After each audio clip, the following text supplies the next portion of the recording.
What is up, everybody? How you doing out there? Welcome to Pop Culture Philosophers. In particular, welcome to PCP Movie Night. In fact, it's the last PCP night of March Madness. We've been going through these movies, kind of about madness in some kind of way. Sometimes it's a weird stretch. It doesn't matter. But what's up, PCP Army? Station one and all. Tonight, we're talking about Event Horizon from 1997, directed by Paul W.S. Anderson. Yes, not the guy who did Boogie Nights. Though if you thought it was him, you would be rather confused. Speaking of confused, let's bring in the panel. It's Hammer Time, Holshoe. What's up, man? What's up? How you doing? Doing well. Good. I'm excited to be here. Yeah, man. I'm ready. Let's do this. Let's do this. Speaking of doing it, he's doing it and doing it and doing it. Wow. It's Delaney. What's up? What's up, guys? Yeah, great to be here, man. Great movie to talk about this week because, man, my eyes are popping. Yeah, I almost wanted to rip my eyes out after watching this one. It's so effective. Speaking of messy and effective, it's Island Boy Manuel from Tomorrow's Cinema. Off a day, fam. How's it going out there? I'm so excited to talk about this movie, you guys. So excited. Very, very excited to have you here. Also excited to have, for the first time on PCP Movie Night, ladies and gentlemen, welcome Chaos in Comics. Hey. Live from the garage in Las Vegas, it's Chaos in Comics. Yeah. Is that where he's at? I didn't know that. Nice. Yeah. Just dropping locations. You didn't know that Chaos resides in Las Vegas? I mean, that's from LA. I feel bad being next to Chamorro over here with his nice camera. I've been trying to, I can't, for some reason, my computer's not catching my decent camera, so. Wow. Don't worry, we'll also put you next to Dylan, so that kind of balances it out. That's better. You're so funny. Dylan, where you been? You're like a bot. I feel like you're a bot. Dude, I've been here. Been here almost every Friday. Yeah. Yeah, I know. No, you haven't. You haven't been here almost every Friday. Why are you lying? Almost. I mean, the thing is, me and Dylan used to be on streams like every other night together, and then the guy got a job and got some responsibility, and now he just does horror. Yeah. By the way, congrats on hitting 800, Dylan. You hit 800 Yeah, today. dude. Congratulations. Dude. Yeah, dude. Well done. All right. So tonight we're talking about Event Horizon. This movie came out in 1997.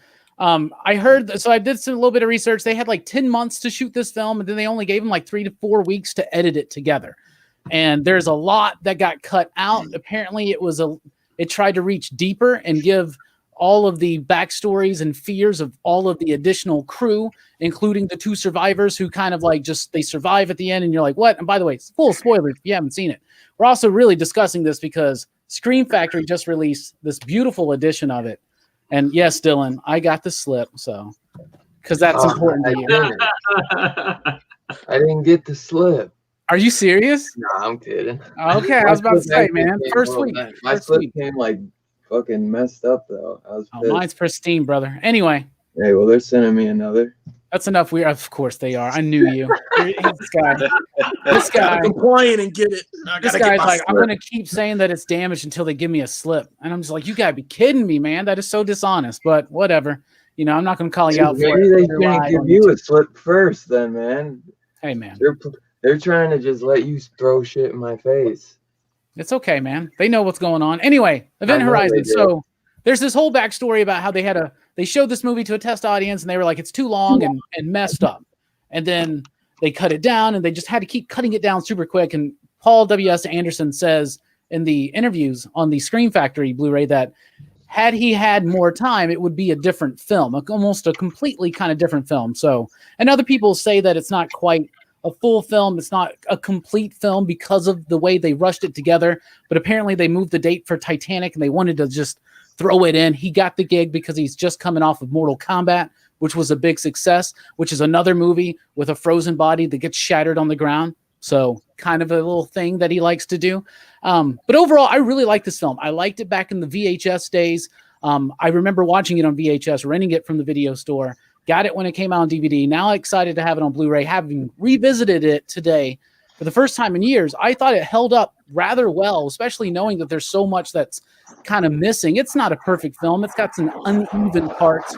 But all in all, I think it does a great job of being a really great sci-fi horror. And I also think it was very bold at the time for a studio to put so much money towards a R-rated sci-fi horror film, like in 1997, which wasn't something we typically saw. Hammer Time, what do you think about the movie overall?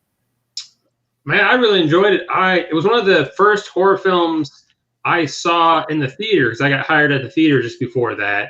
And I'm a big fan of, just like you, of horror science fiction. You know what I'm saying? You're a big fan of Alien, of The Thing. I like that when those two genres clash, you get a cool film. So I enjoyed it in the theatrically. And I watched it.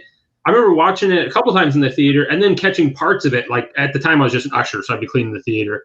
But I haven't watched it since then.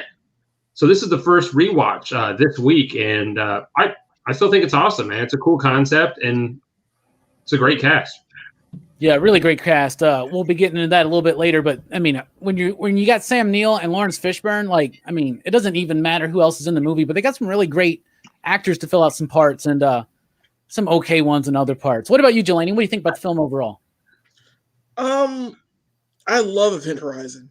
It's one of those films I saw in the movie theater. I worked at the theater at the time when it came out too, and it was my senior year in high school. It's telling you a lot more things, but it was one of those films that freaked me out. To this day, I'm still kind of bothered by it because, like, I can't. At first, I couldn't watch it all the way through. I had to get up and go to the bathroom a lot because it was just unnerving. I'm not used to seeing disturbing images like that all the time. Well, when I was that age, and I was like, I've watched a lot of horror, but that was kind of disturbing. That's why I'm not like a big fan of Hellraiser, even though Hellraiser is awesome. I'm not a big fan of it. This is basically Hellraiser in space. It's Hellraiser in space. Yeah. And it's so much body horror. It's so many just weird things that just throw you off. And rewatching it brings all that back. All those real memories I had of like strange fear and just detached things and eye problems. Oh my gosh, all the eye things in this movie. I have so many issues with eye things. But I think it still holds up. It's a fantastic film. The CG works well. Prodigy's still killing it. It's insane, man. I like this film. I really like it a lot. Nice. What about you, Manny? I really enjoyed this film. I was in 7th grade when this thing dropped, and wow. So that's probably telling you more information than you need to know. But I was in 7th grade when this came out, and it was one of those first kind of really scary movies. I grew up in a time when Chucky and Freddy and Jason around there, they were more comedic than they were scary to me. And this was one of those really first real and scary movies. And it hit me at just the right time. So I really, really love this movie. And I show it, my wife, when we first got married, went to the video store and rented it like 3-4 times. I adore it. I adore it.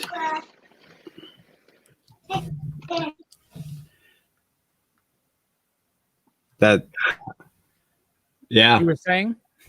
Oh no, I adore this movie. I don't know if I'm gonna leave some time for other people to talk. Otherwise, I'm gonna go on one of them damn rants I do. So that's fine. It's cool. That's cool. You can rant a little bit. It says concise and brief. Robbie, I got the script right here. I have to always put that in the rundown for Jelani's benefit. Just so you guys know. Oh, thanks.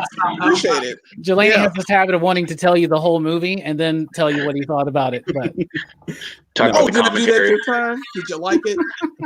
What about you, Chaos? What do you think about the film overall? So I'm a huge fan.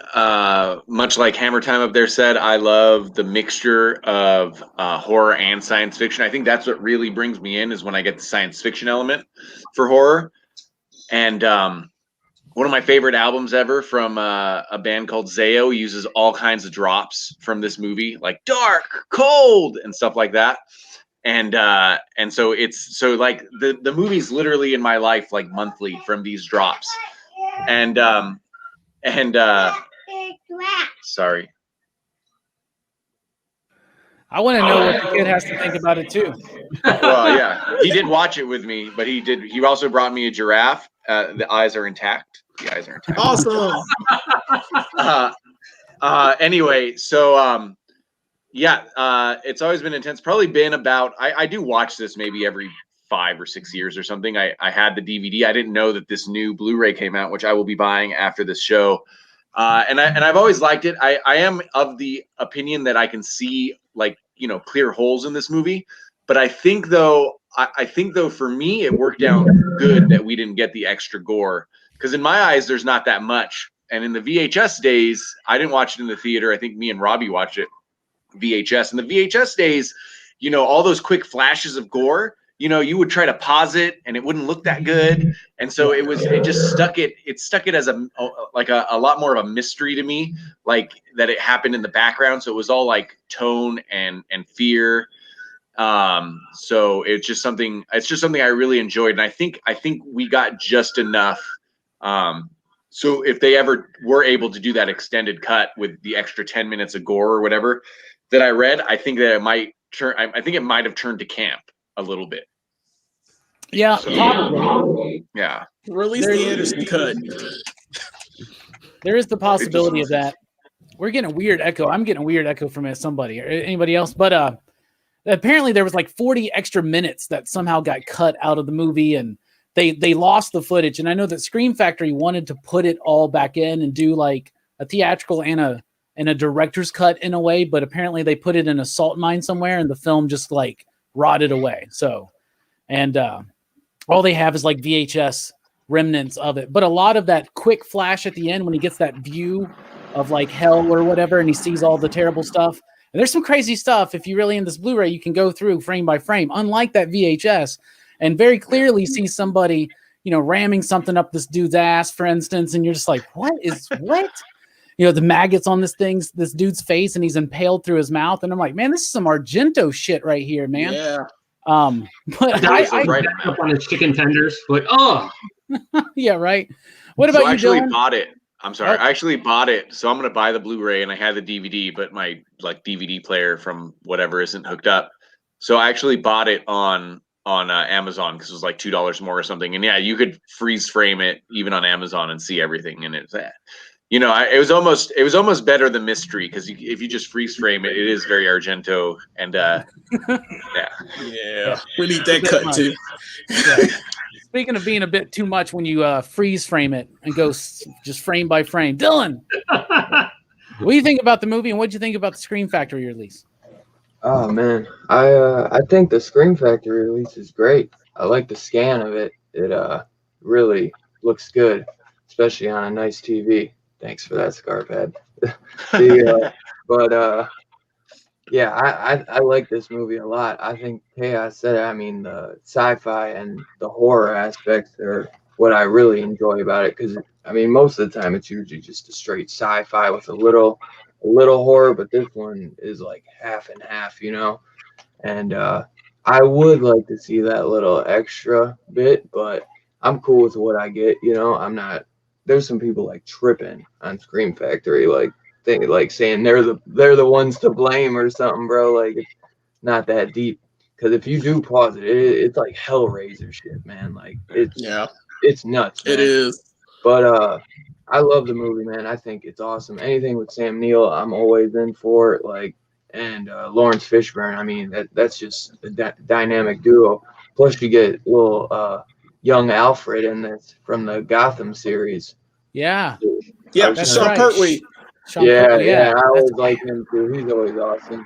He is. I think the cast is really good. I hear like somebody like blowing into fucking shit, but I think it's cars or something. I don't know, man. I don't know. I think it's background. Somebody's background. But I went to that. I don't want to call him out, but I think it's Chaos. I thought maybe because he's outside, but it's not a big deal. This is what happens, man, when you invite Chaos on the show. It's going to be dude, the background looked good. I know. I liked it too. It made me feel like now it looks like he's been clamped into the spaceship, and Sam Neill's right there next to him, and he goes, "You can't leave. She won't let you. She won't let you." For some reason, my street got really busy right now. They knew you were talking, man. Yeah. They were like Event Horizon. I was gonna say, man, you can click the cam and mic thing in settings, and you should be able to use your camera because that's how I get to use mine. Yeah, Just no, to that's tell what I normally do, but the reason I was late was because my computer's just updated when I turned it on, and now it's not catching. Like my camera is like connected, and it's not in there. You know, like it's just. Oh, it sucks. Oh, I yeah. gotta play with it if I'd have been earlier. What I heard was missing though was like a scene with Sam Neill in the beginning, more like character development of like him before the ship's like screwing with his head. Because as soon as we see him, it feels like something's going on with him, you know, like or that it's already in his head. I don't know if that's true because the first time we see him, it's already, you know, like he's having those nightmares. That might just be some stress, post-traumatic stress from losing his wife and not being there for her or whatever. I don't know. But there's supposed to be some scene that dives into that. But I thought that there's like 2.5 hours, but that was the whole film. Like, and obviously they're gonna cut because then there'd be long ass shots of them just walking around the ship and shit. But there were definitely the hell scenes they were supposed to do. But I thought he said that this was basically his vision, just maybe like 10 to 20 minutes missing of like more of the, you know, like a little more character development and a little bit more of the hell stuff. But I mean, I haven't watched all the special features. I watched more of the old stuff and then the Paul Anderson interview. Well, there's definitely like the Richard Jones character, Cooper, and then what's her name? What is her name? Where like Joey so like Richardson? like they both have backstories. And then the doctor played by Jacob Isaacs, right? Like he apparently was operated on during war and was awake during it. So he's got this weird thing about being operated on. Like he's got this fear, even though he's a doctor, he's a trauma doctor. He's got a fear of being operated on. That's why they're like operating on him in his death. That's why they do that. And that's why he's got that big scar. Yep. You know, that's terrible. Like that. They don't flesh that back out, man. That backstory. Well, I mean, they cut this movie together super quick within. Yeah, they did. Isn't it terrible? Isn't it terrible that it was because of the Titanic? What? Isn't it terrible? Is because it was because of the Titanic. That's why they had to do that. Yeah. Titanic moved its date or something, so they were like, let's rush this in. And he was like, I think I saw Dylan talk about this in the chat with Scarpad, but he was going to do Soldier, but Kurt Russell wanted a year to get in shape, so that's why he took this movie because he's like, well, I can make this in that time. So, because I forgot that he did Soldier. Yeah, it's nuts though. The movie came out as good as it did with how much time they gave him, man. Like that is nuts. Yeah, I think a big tribute to why it turned out so well is because of great performances by the two standout actors in particular, Lawrence Fishburne and Sam Neill. So real quick, and I won't name one because I don't want to steal anybody's because there's some good ones, and it's just the luck of the draw here. But Hammer Time Holeshoe, what's a character you'd like to highlight? Really, when I saw it originally, and what stuck with me, because part of it was I was a big Jurassic Park fan, was Sam Neill and his performance. But rewatching it on the rewatch, dude, it's Fishburne all the way, man. He's such a badass captain. He's such a strong character. First off, we can all agree that probably in real life, Fishburne is a badass, right? There's no doubt he's a badass. He's Morpheus. He's cast in these roles as a badass in all these movies. This character is like a prototype Morpheus, almost. Mm-hmm. He's even got that same damn chair. Yeah. So really, again, my memory with Sam Neill and how terrifying he was, and especially he's got some great lines. But on the rewatch, man, Fishburne all the way. Fishburne. But I could say that about a lot of movies. I mean, he's a stellar actor and steals the show. He plays a great character. He's stoic. He's in charge. He does what it takes. He sacrifices himself, obviously, by the end of the film. He's got his own struggle that he's dealing with. And he just gives a very compelling performance. And the way that he goes from that got all of his shit together captain to just like losing his mind at like what's going on. Like when he's like, what did you do to your eyes? Like you feel that this dude is like really bothered and disturbed. And I just love, he's like, we're going the fuck home. Right. And it just doesn't work out for him, man. But Larry Fishburne, he's come a long way from Cowboy Curtis, right? What about you, Jelani? Character you'd like to highlight? Right? Yeah, man. I liked, to be honest, for the cast in general, I liked everybody in this cast. I was really surprised, because ensemble casts are hit and miss sometimes, but like everybody here gelled well together. It was like everybody knew what part they needed to play. On top of that, in the movie, this crew was a very tight knit crew.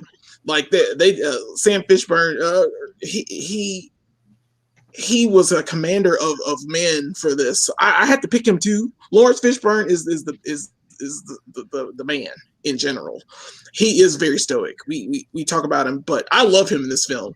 I like Sam Neill too, but he is this film. His sacrifice at the end of this film, like it's epic because you're going to hell.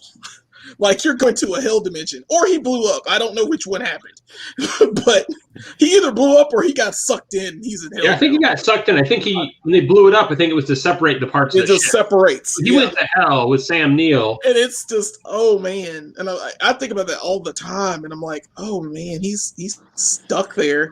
Like he's either dead or he's in some kind of just horrible position. And I think about that all the time when I watch this movie. Every time I see it. Maybe one of the reasons why he's not in Matrix 4 is because he's secretly filming Event Horizon 2. Yeah, and how he gets out and he's mad. He comes back and he's like, he's mad. He's like cyborg and shit, Yeah. Why not? Yeah, why not? Yeah. He makes his way out. But yeah, I pick him too. I mean he's a great character, man. And awesome. He cares about his crew. You feel it. He's really, really good in the movie. What about you, Manuel? I'm gonna go with I'm gonna take 6 twos. I'm gonna say Jason Isaacs did really well in this. He's a standout. DJ's a standout character, and he really isn't given that much. He's given more to do than Smith. But I mean he's kind of hangs around sickbay, pulling scalpels on people every once in a while. Yeah, that's so damn intense out of nowhere, and he's just like, I'm gonna try to kill you. Yeah. Is it okay if I kill you? What I love is when Alfred gets after they're cool. Alfred gets up and goes after Sam Neill again. It's like, damn, I've been to this party before, and this is why I don't drink tequila with my friends anymore. But no, it's he does a good job. Jason Isaac is just he's got one of them bad guy faces, and so it is a little difficult to not see him as a bad guy. So that moment with the scalpel kind of like sets my mind at ease, because otherwise he's a good guy and my brain can't process that shit. So so Jason Isaacs, I think he did a tremendous job. At no point does he come across caricaturish, because my other favorite character would have been Cooper, but Cooper sometimes comes across caricaturish. He's a sidekick. And Stark isn't given shit to do really. Yeah. So by process of elimination, and because I respect 6'2" lefty blue is just too damn much, I'm gonna go Jason Isaacs.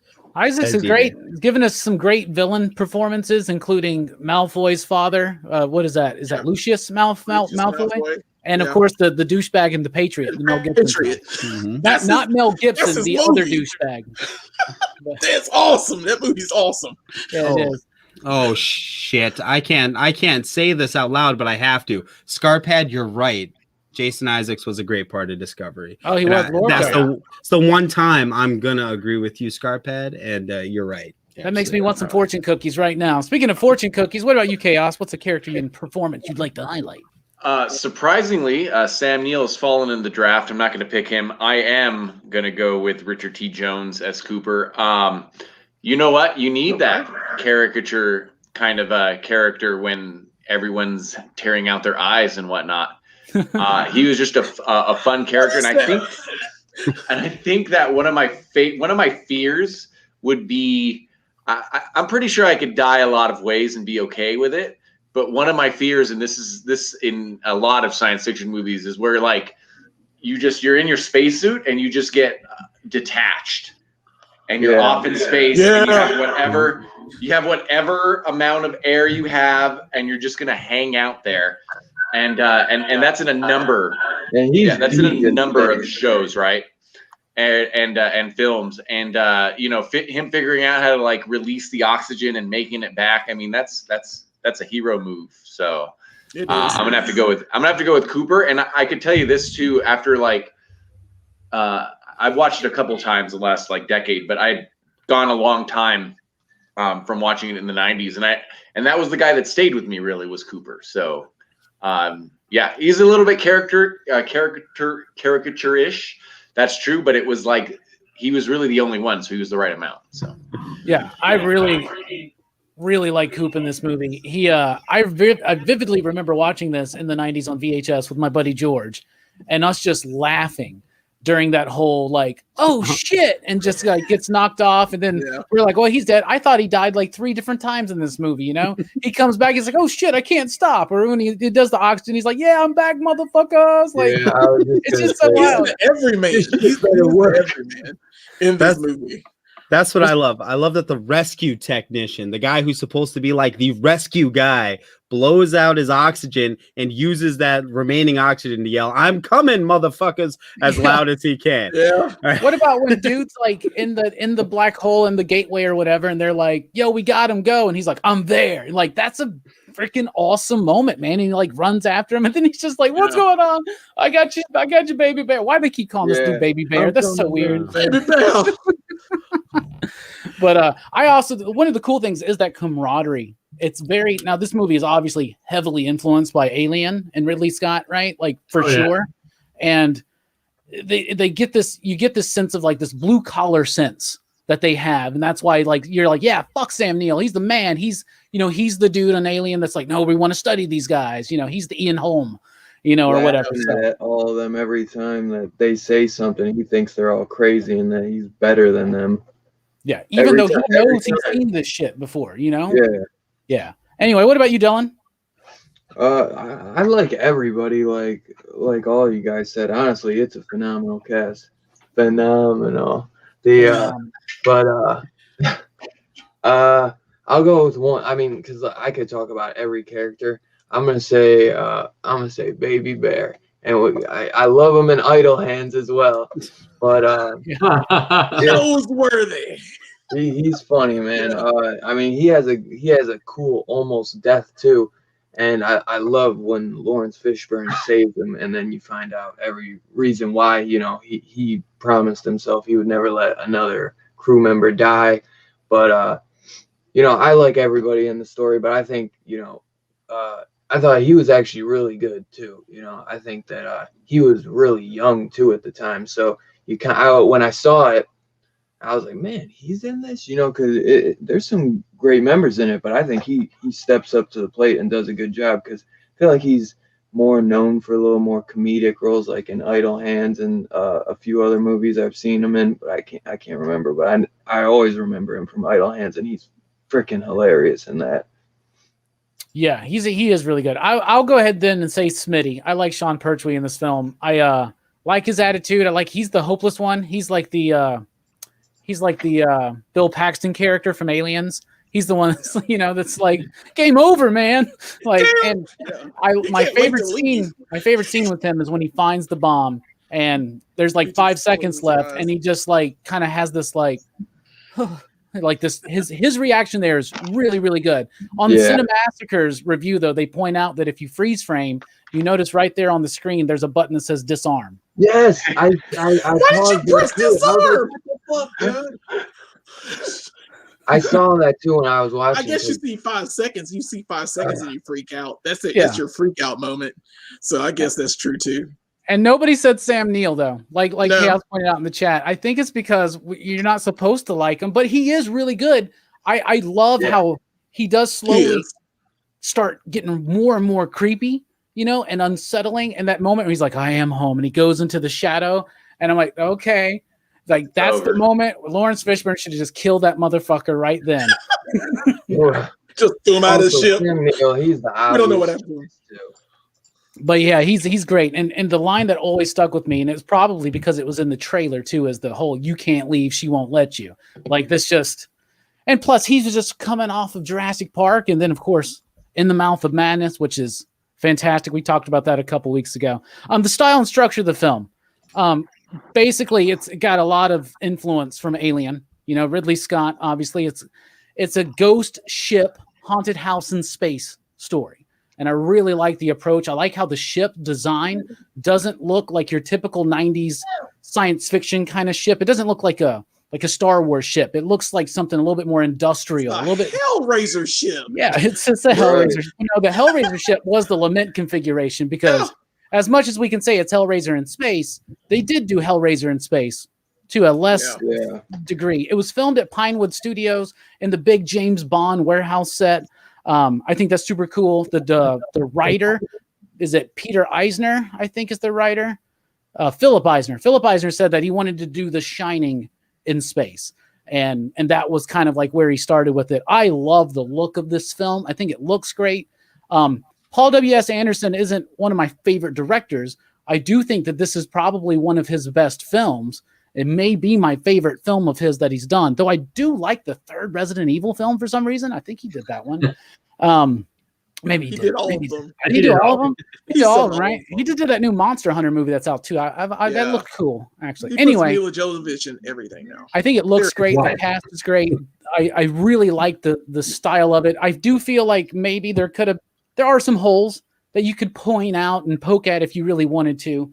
I would have liked to have seen more of an evolution of Sam Neill being tempted and kind of coerced by this ship, or maybe the idea that he created the ship with the intention on breaking this dimensional barrier and it was a big secret or something.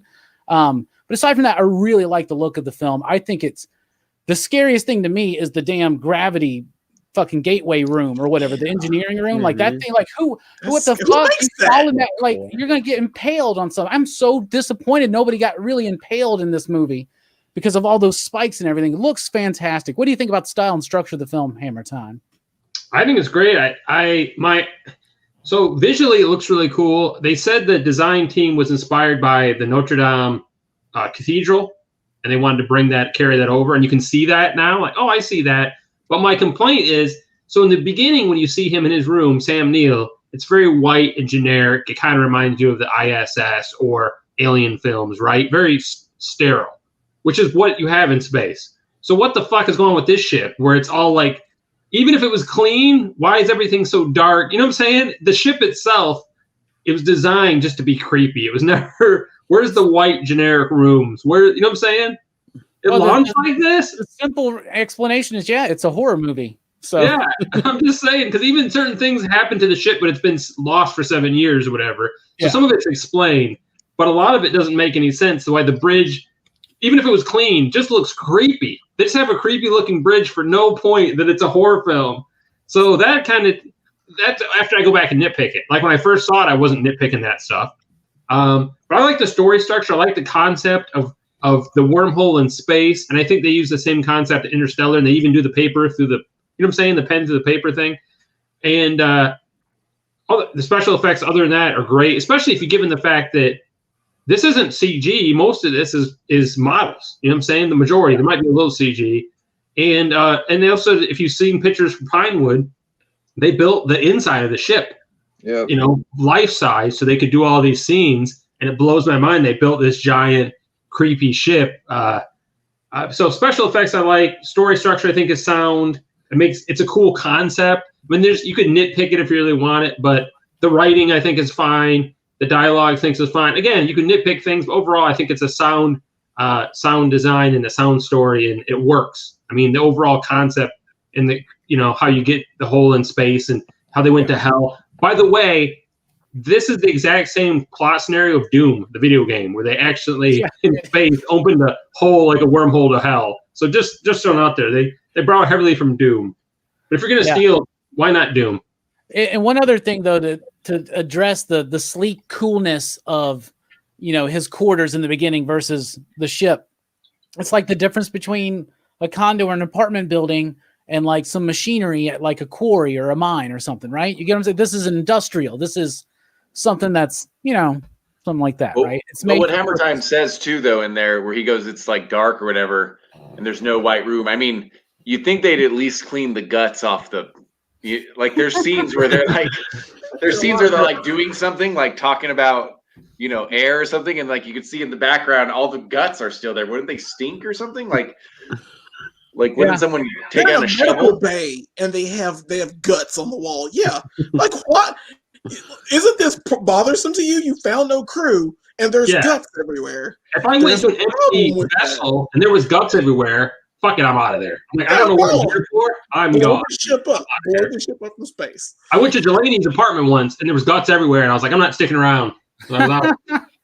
Delaney explained all those guts, but what can I say? You know what else this movie's kind of similar to, story-wise, just a little bit? Sphere, the Michael Crichton book. Yeah, just a little bit. One but of underwater. One of my favorite books. Yeah, that's my favorite Crichton book. I freaking love it. Easily my favorite Crichton book. Hell yeah. What about you, Jelani? The movie could have been better. What about you, Jelani? What do you think about the style and structure of the film? I like the story. It's a very simple story. I mean, it's a rescue mission. We need to go out, save these people from this ship that we thought blew up 7 years ago. And we go to this ship, find out it's Nuck and Futz. And they decide to stay in that ship. And I'm like, why would you do that? But it is what it is, because the ship's alive. And the ship I think the ship is the main character of the story. I think that it's pure evil, and it was designed to be evil. Yeah, you have a point, Robbie, where I think Sam Neill probably made this ship anticipating what was going to happen. And bro, you got to walk through a damn meat grinder to get to the engineering room. To get to the engine room, and then the engine room's a bunch of spikes and a big ball. I'd be like, we're gone. We're gone now. You know how I've been already. I'd have stayed on Lewis and Clark and probably would have exploded. You wouldn't have had that job. You wouldn't have been on that ship to begin with, man. You would have been like, hell no, hell no. Nope. It looks terrible. And they found the ship's logs, and they're like, oh, my eyes and my hands. And I'm like, oh, yeah, we're gone. I don't know why we're staying here. Why are there guts on the wall? Why are there people everywhere? Or why there's a frozen guy with his face shredded? Yeah, we're not doing that. It's been gone for 7 years. I'm not playing around. There's an alien on that ship, or there's like some entity that I don't know about on this ship. Yeah, we ain't going on that. Pass. So it's a story. It's very simple. It works very well. It does have a lot of holes. It's missing a lot of things. But taking at face value, when you just watch this at first and watch it again and watch it again, it's enjoyable. I like this. I like this movie. I like the way it's based. I think it could have had maybe a little bit more story, but it's okay. I'm fine with what I got, and yeah. I enjoy it. I enjoy it very much. It still haunts me, like the rescue scene with Sam Neill when he hits his, when he's like, "You're safe now. You're safe now." You know, that scares the shit out of me still. That still bothers me because his face is all cut up. At least his eyes are still there now. But it still haunts me, man. And I don't know if they survived. I mean, the second half of the ship just sucked in. I mean, do you blow it up from space after you get those people out? That's what I do. I'm not studying it. So yeah, I like it. I like everything about it. I love that. I love the ship. I love that it's a character. I feel it's the main character. Absolutely. One of the writer in his interview on the Screen Factory said that the movie was not meant to be like referencing like they're in hell, right? But they're in this other dimension. They're in this crazy place. Like it's this wild place of chaos and blah, blah, blah. But the studio kept being like, you can't like, we got to know, is it hell? You got to say it's hell. And then they were like, is the ship alive? You got to say the ship's alive. They're like, well, we wanted it to be more implied. And they're like, no, you got to let us know. You got to simplify it. And it's really funny. Then you watch one of the making of features from like the 2000s, and one of the producers there, and he's like, the script was okay, but we needed it to be more specific. I was just like, that's pretty funny. What about you, Manuel? What do you think about the style and structure of the film? Well, the style of the film, like you guys were saying, it's nothing we haven't seen before. It's very Alien. It's very Hellraiser. I mean, put those two in a room together, and 9 months later, you're going to end up with what this film looks like. The structure of the film, I'm going to be honest with you. I love this movie. I gushed about it at the beginning, but at supper tonight, right before the show, I wanted to watch it one more time, but I didn't have enough time. So I skipped to about halfway into the movie, and I really could have started the film there. Like I really did not need a lot of the beginning because a lot of that buildup with Sam Neill, he's not the protagonist of this film. And there's not enough tragedy at the end with his character because he's kind of fucking goofy from the beginning. You know what I mean? Not goofy, but you get what I'm saying. He's kind of crazy. So we didn't need that. I would have rather they take that first part of the film and built on DJ's character, give us that backstory, give us Stark's backstory. Structurally, I feel like there's a big chunk of this film that probably could be gone, and we could have built on with some other stuff. So structurally, that's it. It's a very simple story. Like Delaney said, we didn't really need that first part. As far as special effects go, the special effects in the film is sparing with the CG, which is good because there's some parts. I don't know what it looks like on your Blu-rays, but watching it digitally on Vudu, that book and shit that's floating in space at the beginning looks so bad. Yeah, but in 97 on VHS, that shit looked fire, man. Yeah, I was like, I was as impressed with that in 97 as I was with Reptile in the first Mortal Kombat movie. So, I know, like, right? Oh, wow. Or Spawn. Yeah, Spawn's Kate. Oh, but otherwise the practical effects were good. He does what Carpenter does too in this film, and not to compare Anderson to Carpenter, believe me, but he does gore. Carpenter has always done gore classy. His films, there's a lot of murder and mayhem, but the gore is always done classy. It's never gratuitous. It's always done just enough. And I feel like Anderson really did that in this. The scene where DJ is getting operated on, there's a lot of blood, but there's not really. It's not a lot of like crazy gore, right? It's just bloody hands or a little bit of blood on his chest. Like, it's very classily done. And I feel like if they would have put all that 10 minutes of blood orgy back in, like Chaos was saying, I think it's more effective not to have that in there. I feel like it does exactly what it needs to do. So yeah, I guess as far as that goes, cinematography, things like that, I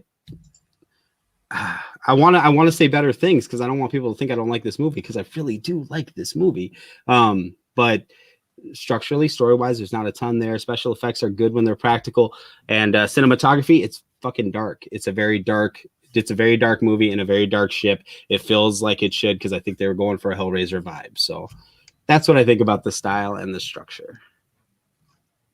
All right, I can dig that. What about you, Chaos?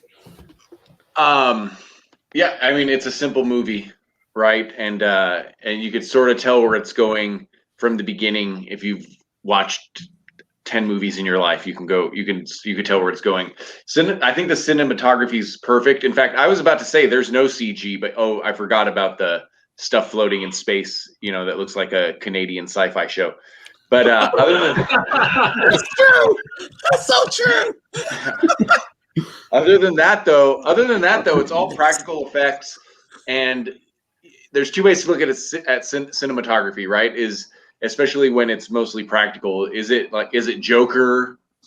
Are you like trying to do these artistic shots, or are you doing what you need to do for the film?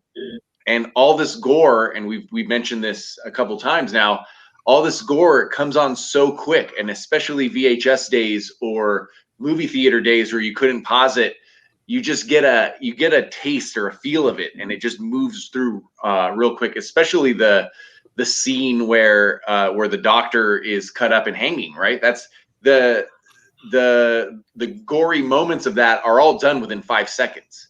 Mm-hmm. So cinematography gets nearly an A for me, just for its minimalism, which is something I enjoy about it.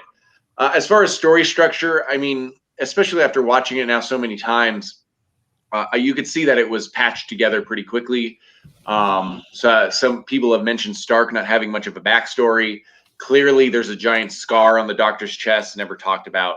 So the story structure has a patchwork to it, but somehow still is successful in my eyes. So I think I'm glad that the main theatrical cut, or the version that most of us have seen, is the one that we've seen.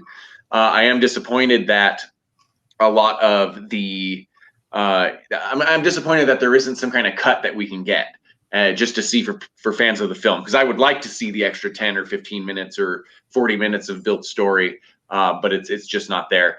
Yeah. And then the only other two things I wanted to mention were, I guess when Anderson first got the script, it was like on a cruise ship and there was a tentacle alien. So it was very much, it was he rewrote it to be what it is now. And then that writer came in and stuff, but it was very much just a cheap alien film. And just looking at Paul Anderson. I mean, aside from Resident Evil and Mortal Kombat, I mean, he's directed a bunch of really bad films. So I'm glad we got Event Horizon out of it. And then the last little bit, there's a talk about it being related to I can't remember what we said, but also in reading, some people consider this a prequel to Warhammer 40K. Just like the introduction to them, like finding some of that crazy universe there, which I don't know a ton about, but I have read one novel. So yeah, it is subtle enough that you could just connect it to all these different places. You never actually saw hell except for the little clips. So it just it hit all the marks for me for mood, which normally I don't think works, but then it ended up being just an hour and a half. So that worked out for me too. So it's a very lean film. Very lean. Very what lean. Dylan? What do you think about the style and structure? Speaking of minimalism, look at Dylan's room. He's a minimalist. It's obvious. Got like Pop's on the way out, dude. Got like nothing up in here. Maybe one or two figures. Maybe one.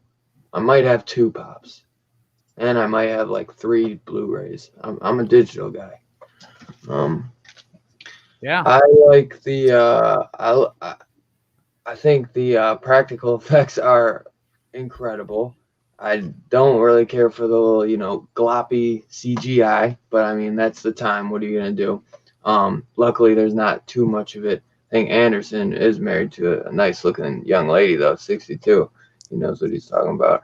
But I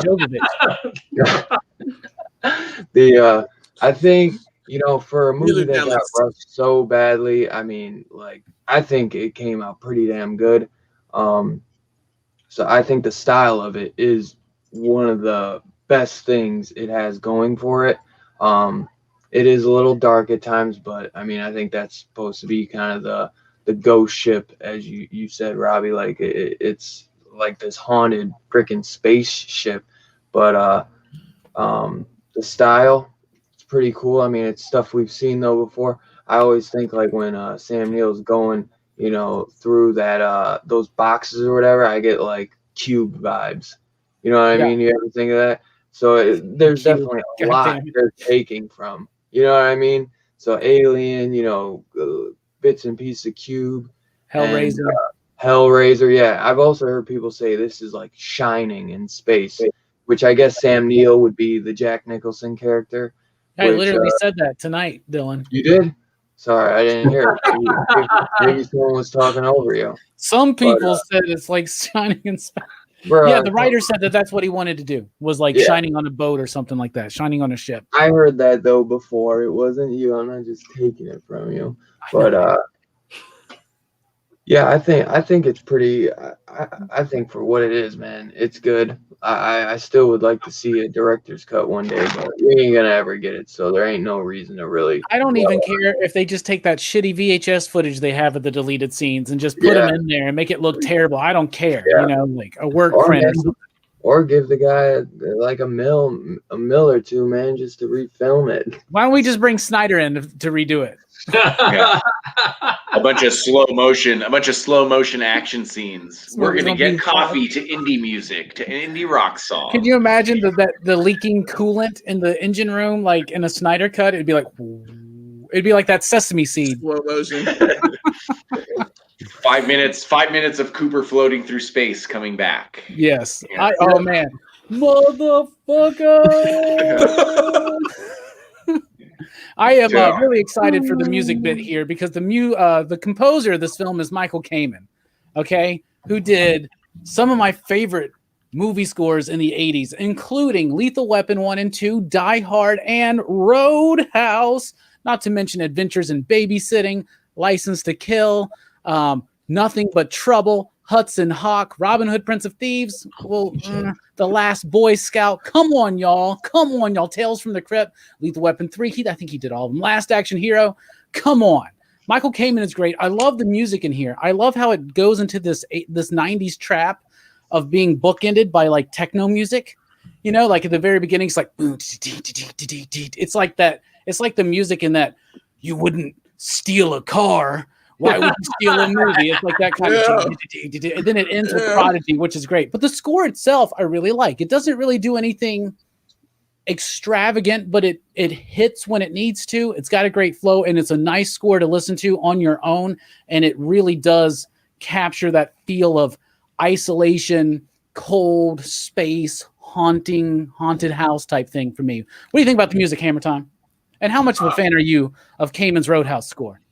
I mean, I like it. It's serviceable. It's not bad. I didn't realize how much he had done until you kind of listed off all the films he's scored. It doesn't take you out of the film. I mean, it works for the film. It's more than serviceable. I mean, it's great. It adds a lot of, depth to a film that is just an okay film in the grand scheme of things. I mean, we all remember it fondly, and we liked it on the rewatch, but there's definitely problems with the film, and I think the score helps it a lot. I mean, I think the score was great. I just mostly remembered the damn Prodigy song. Yeah. Oh my God, who doesn't like Prodigy? I love the Prodigy, man. R.I.P. Keith Flint, right? Yeah. Funny, he did the X-Men movie. He scored the X-Men movie, the first one, and Paul Anderson said that he got offered the X-Men movie, but they were trying to rush him too much. So he's like, I'm not even trying to do that. Funny, he didn't take that because they were trying to rush him too much, and then they rush him for this one too. So it's like, you can't catch a break in Hollywood. Chaos, I know exactly what you're talking about with that Lethal Weapon video game music. Terrible game, though. Oh, that game sucks. The video game, Angry Video Game Nerd has a great episode, I think, about it. Or it's on an episode or something. What about you, Jelaine? Did you notice the score? We talk about music here every week. Yeah. Oh, really? Oh, you're going to get me because Brooke's not here? I get it. Forget it. Yeah, I heard the music. I was all about that music. It was fine. It was serviceable. It scared me when it needed to. I liked the techno beats because I was a child of techno. Yeah. So I have a lot of things about it. I freaking love that Prodigy song at the end. It is nuts. I listened to it twice, to be honest with you. I really enjoyed the music in this movie because it has the feel. It gives you the feel of this film, and it makes it. For some reason, it's so 90s. This movie in general is all 90s, and it does have that, like as Chaos said before, that Canadian CG thing going for it. So I mean, I understand, but yeah, the music goes well with that. It's semi trap music. It's so special. It goes well with this film. That's all I can say. It's great. This movie had a really rather large budget, right? And apparently a big chunk of the budget went to one CG effect, and it was that pull away shot at the beginning of the film where they're showing that space station. Wow. And then the rest of it was building this giant ass space. But building the giant space station is more impressive to me, and the models and all that stuff. But yeah. It's easy to forgive it because you're like, oh, the CG, but it's 1997. But what's really crazy is when you look at the rapid progression of films, and we're in the era at this point of Event Horizon and Spawn, and then Blade, and then holy shit, The Matrix comes out, and then just like makes everything just look like bullet time, changed everything. It just really dates a lot of this late 90s CG because The Matrix really just overshadows it. It's like leaps and bounds or something, right? Mm-hmm. But even now, you can go back and watch the original Matrix and be like, man. But in Revolution, that's what we have. Nothing's better than that freeway scene in Reloaded. Anyway, Manuel, what do you think about the music in the film? The music in the film, pretty much what everyone else said. I mean, it's atmospheric. It really does what it needs to do. The orbital stuff, the techno stuff. I'm not as into techno. Maybe it reminds me of Mortal Kombat, and I like the soundtrack to Mortal Kombat. So I guess I like it by default in that respect. But other than that, I get it. I get tying in that techno with that orchestral score and kind of playing on the classic haunted house, haunted ghost ship type story, but with this sci-fi edge. I get that thematically. I don't know that it was necessary, but it definitely did what it needed to do. So, well, in 1997, it always had to be more extreme. That's right. Mm-hmm. So we were talking about the era of corn nuts and like 8 Sprite flavors. Okay, dude. Orbits drinks. We sold drinks with floating gelatin bubbles in them, and they were awesome. What about you, Chaos? What do you think about the music in the film? I will say this: watching it yesterday was the first time. Maybe I've watched this movie 6 times over since 1997, 5 times. It was the first time I noticed it. I didn't realize you were going to talk about the score, and yeah, I go, oh, I should check out this score. And I don't think it's that special. It just caught my ear for the first time. But I will take this moment, since everyone said the thing I was going to say, to tell everyone that the album I talked about at the beginning is called Liberate Tex Infernus. It is from a formerly Christian band called Zeo. It's a hardcore band, so if you don't like screaming, don't listen to this band. But filled with drops from Event Horizon, and one of the best moody albums. Probably this is the album when it came out that made me go revisit Event Horizon. Otherwise, it would have just been a movie I watched in the 90s. So the music it inspired, I'll hop over to that. It is not industrial or techno or anything like that. It's definitely breakdowns and horror movie music, basically. So what's the band? They're called Zeo. I mean, if you were in church in the 90s, which I know you were, Robbie, I mean, Zeo would have been, the metal and hardcore bands that were Christian would have spent a lot of time in your area for sure touring. So more than Vegas and LA, that's for sure. But yeah, yeah. we just kept getting Skillet and the Newsboys and DC Talk. So yeah, that's the band. Film. He's all about film. That's what your church would take you to, right? But then you go into the Christian bookstore and you find like T-Bone and Living Sacrifice. Oh yeah, your church is into. I used to get into a hip hop guy. I used to get into Tooth and Nail records too, where they were a little bit more. So yeah, Zayo's Tooth and Nail. Zayo's from Tooth and Nail. There you go. I may have fucking listened to him. Dylan, what do you think about the music? I think it's great, man. I think it makes the movie more atmospheric. It definitely adds to it. I mean, I think it just kind of adds, a little bit extra to the movie that it definitely needs with all the problems it seemed to have, making it and editing. So, yeah, I think it's great, man. And it seems that the guy, I forget the name already, but he seemed to have done a lot of work. It said there was another one in Orbital or something. Yeah, it showed there's 2. Michael Kamen and Orbital, which I wonder if he did. How am I feeling right now? Huh? I never heard of it. What? I don't know, man. It's good. Okay. It's time for our favorite part. What is the theme of the movie? What is the movie trying to say? And since John loves answering this question, we'll go with him first. God damn it. I don't know what it's trying to say. It's a horror film. I honestly think it says don't fuck with things you don't understand.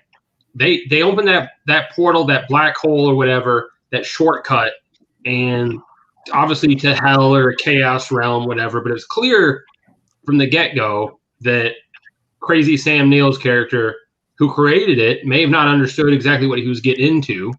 So I really think I'm obviously not, a believer in that type of shit, but I do believe you shouldn't fuck with stuff you don't understand, because the end result is usually you gouging your own eyes out. Yeah, right. That's what happened to Edison. Hammer time. I'm just saying. What about you, Jelani?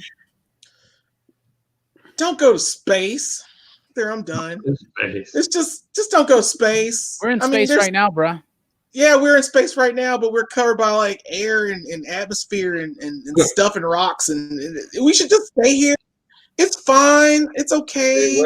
I don't want to go out to space because like you get stuck out there, and I feel you, Chaos, with that fear of like just.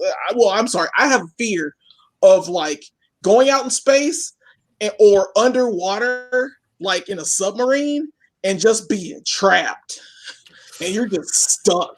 And like something happens, the water breaks, you're dead, and you're in a spot where you're dead, just like space. You open up the wrong thing, you're dead. So my deal is this: don't go to space; it'll kill you. Go to space. That's what I got from this. That's what I get from this movie. I don't fuck with space. I ain't trying to go. There's nothing out there for me to get. Unless we got gateways that work, that don't send me to hell. I'm straight. I'm good here. Good times. Good old land. Yep, good old Krakoa. Yeah, as soon as we get good old Krakoa plants, I'm about that life. Let me get to Krakoa and get my mutant orgy. Yo, watch your mouth. Yeah, I don't care. Do what I want. Do what I want.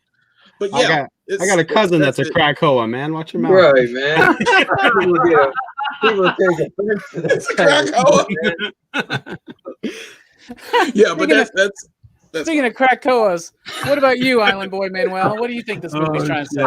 Oh, I want to go deep. You know me, Robbie. I want to be like, this film is about unrepentant sin. Notice how every character dies except for Lawrence Fishburne, who declares what his thing he's holding on. He tells everybody, I let a guy die in fire, and the fire was beautiful because the writing needed to be clunky and awkward right there. Like, it slips all over. It don't need to be sensual, Lawrence. All right? Tone it down a notch. Everything he does is sensual. He can't help it. I know, dude is sexy. But my point is, a pill ain't gonna make you. A pill ain't gonna keep your dick from falling off. Oh God! But I want to say that's what it's about. But it's a ghost story, bro. It's a ghost story. Yeah. And Lawrence Fishburne's the hero. That's why he has that monologue.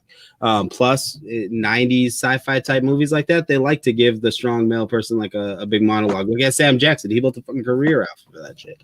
So it's the film is Hellraiser in space. It's Doom. It's Warhammer. The theme is how could we make money making this movie, and that's what they did. And I love this movie. They didn't. They didn't make money. No. They wanted to make money. I watched it for free. I didn't. I bought it on digital because I watched it in the theater for free. Well, you worked there. I worked there. I was in 7th grade, Jelani. I couldn't get in without an adult any damn way. Okay, you're a children. That was 97. They didn't start carding people until Columbine. You could have walked right in. In seventh grade, I saw a lot of movies because I'd go in early, like right as they open, like 11 o'clock. And then I just stay in that motherfucker all day long and just go from theater to theater. I remember we didn't card anybody when I worked there until Fight Club, and that was because it had a dick in it. 99. Down in Alabama, if you put a dick in a movie, people lose their fucking minds. Yo, that's crazy. What about you, Chaos? What's this movie trying to say? If we were watching Forrest Gump or something that was maybe that those movies are trying to say something. I think we know what Paul Anderson was trying to do. He was like, I don't want to do another PG-13 movie. I want to do gore and whatnot. I will say this, though, responding to Delaney. Listen, just because you fold space doesn't necessarily mean you go to hell. You could have went to the orgy dimension. I would go to hell. You go to the orgy dimension. This spaceship could have easily just gone to the Super Mario pipes and mushroom dimension. But you know what I mean?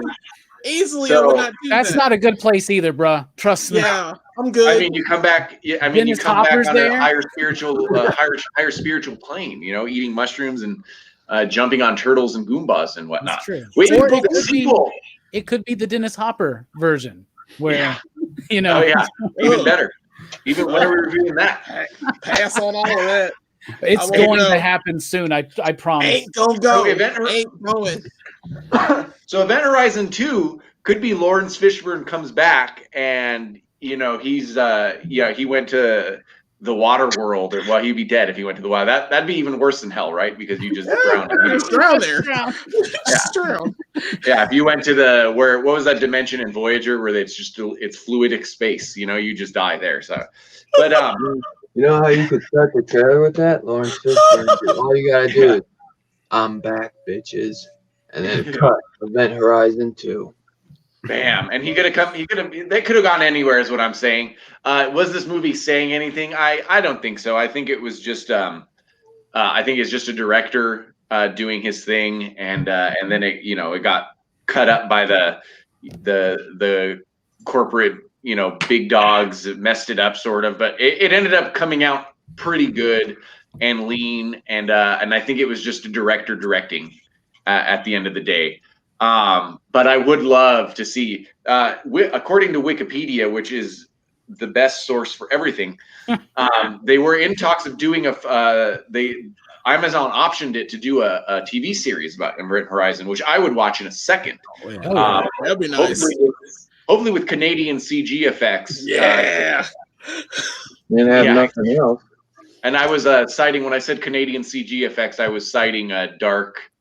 I was trying to think of the name of that show for the entire time since I mentioned it, but it's called something Dark something. But okay, Outer Limits did stuff like that. Stargate.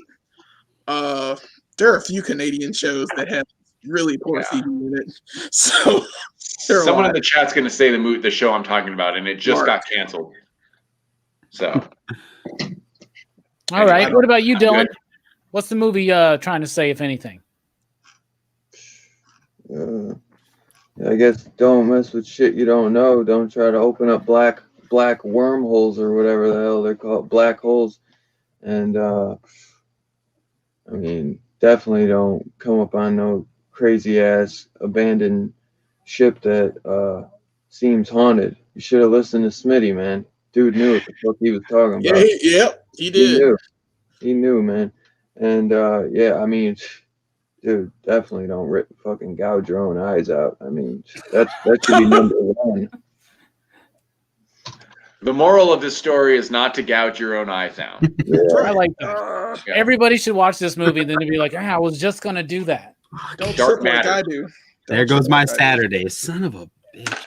It's Dark Matter. Is the name of the show, and it's on Netflix, and it's really cool. And there's 3 seasons. It's a Canadian sci-fi show with equivalent special effects to Dark Matter.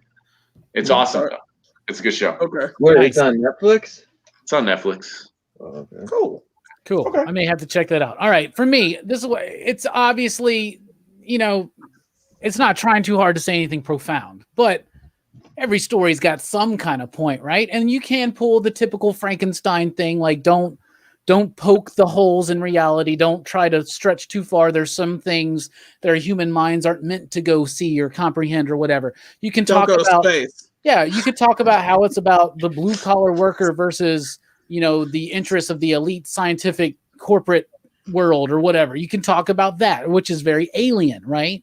But I also think that, like a very solid ghost story, this is a movie about regret. The whole thing is about, this is pulling all of these regrets from these people. Now, Cooper had a cutout story about how he was responsible for someone's death, and that's why he cares so much to save other people, just like the captain. And Stark had apparently this whole thing cut out with a failed relationship with the captain. Right. So there's a lot of stuff that's missing from the 2 survivors.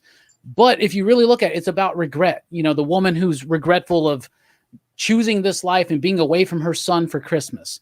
The captain's regret of allowing one of his men to die, leaving him, abandoning him, and owning up to that and understanding. A lot of ghost stories kind of deal with this, because the whole kind of idea of a ghost is that there's usually something holding on. Now, this isn't a ghost in your traditional sense, but this force of chaos or evil or whatever you want to call it, this ship is picking up on this and it's using this, like a lot of other movies. So it's not stretching too hard. It's very easy breezy at what it's trying to do, but that's what I think the movie's trying to say. A combination of all 3 of those things. And it was just trying to make some money, but it really didn't. But it did gain a cult following rather quickly, and it's been building ever since, and it will continue to build with the Scream Factory release. So now it's time to rate the film out of 5 possible you digs. You out there in the chat, what do you give Event Horizon, and what do you give it, Hammer Time Holshoe? I give it a 3. It's a solid movie. Really, there's issues, but the acting, it's Sam Neill and Lawrence Fishburne and the rest of the cast. It's such a great cast that it helps elevate the movie. Otherwise, I'd probably give it like a 2. So I give it a 3. On the rewatch, maybe in memory I'd be like it was a 4, but in the rewatch I'm like, oh, there's some problems with this film. Okay. I think it's Anderson's probably best film. I agree with you there. And so 5. All right. What about you, good old Jab? I'm gonna be a little more generous. I'll give this one a 4. I really enjoy this film. It's a rewatchable film for me. It's crazy. It's tripping. It's insane. I would definitely watch this again. I love the cast. I love that ship. I wouldn't have stepped foot in that ship though, but I still love the way it was, the way someone would actually sit down and write this up as a ship. So I love it. I love the music at the end, and I watch it. Like I said, I watched it twice. You can just buy the Prodigy album, Fat of the Land, and hear it anytime you want. I know. Or just go on YouTube and or go and play it. You don't have to.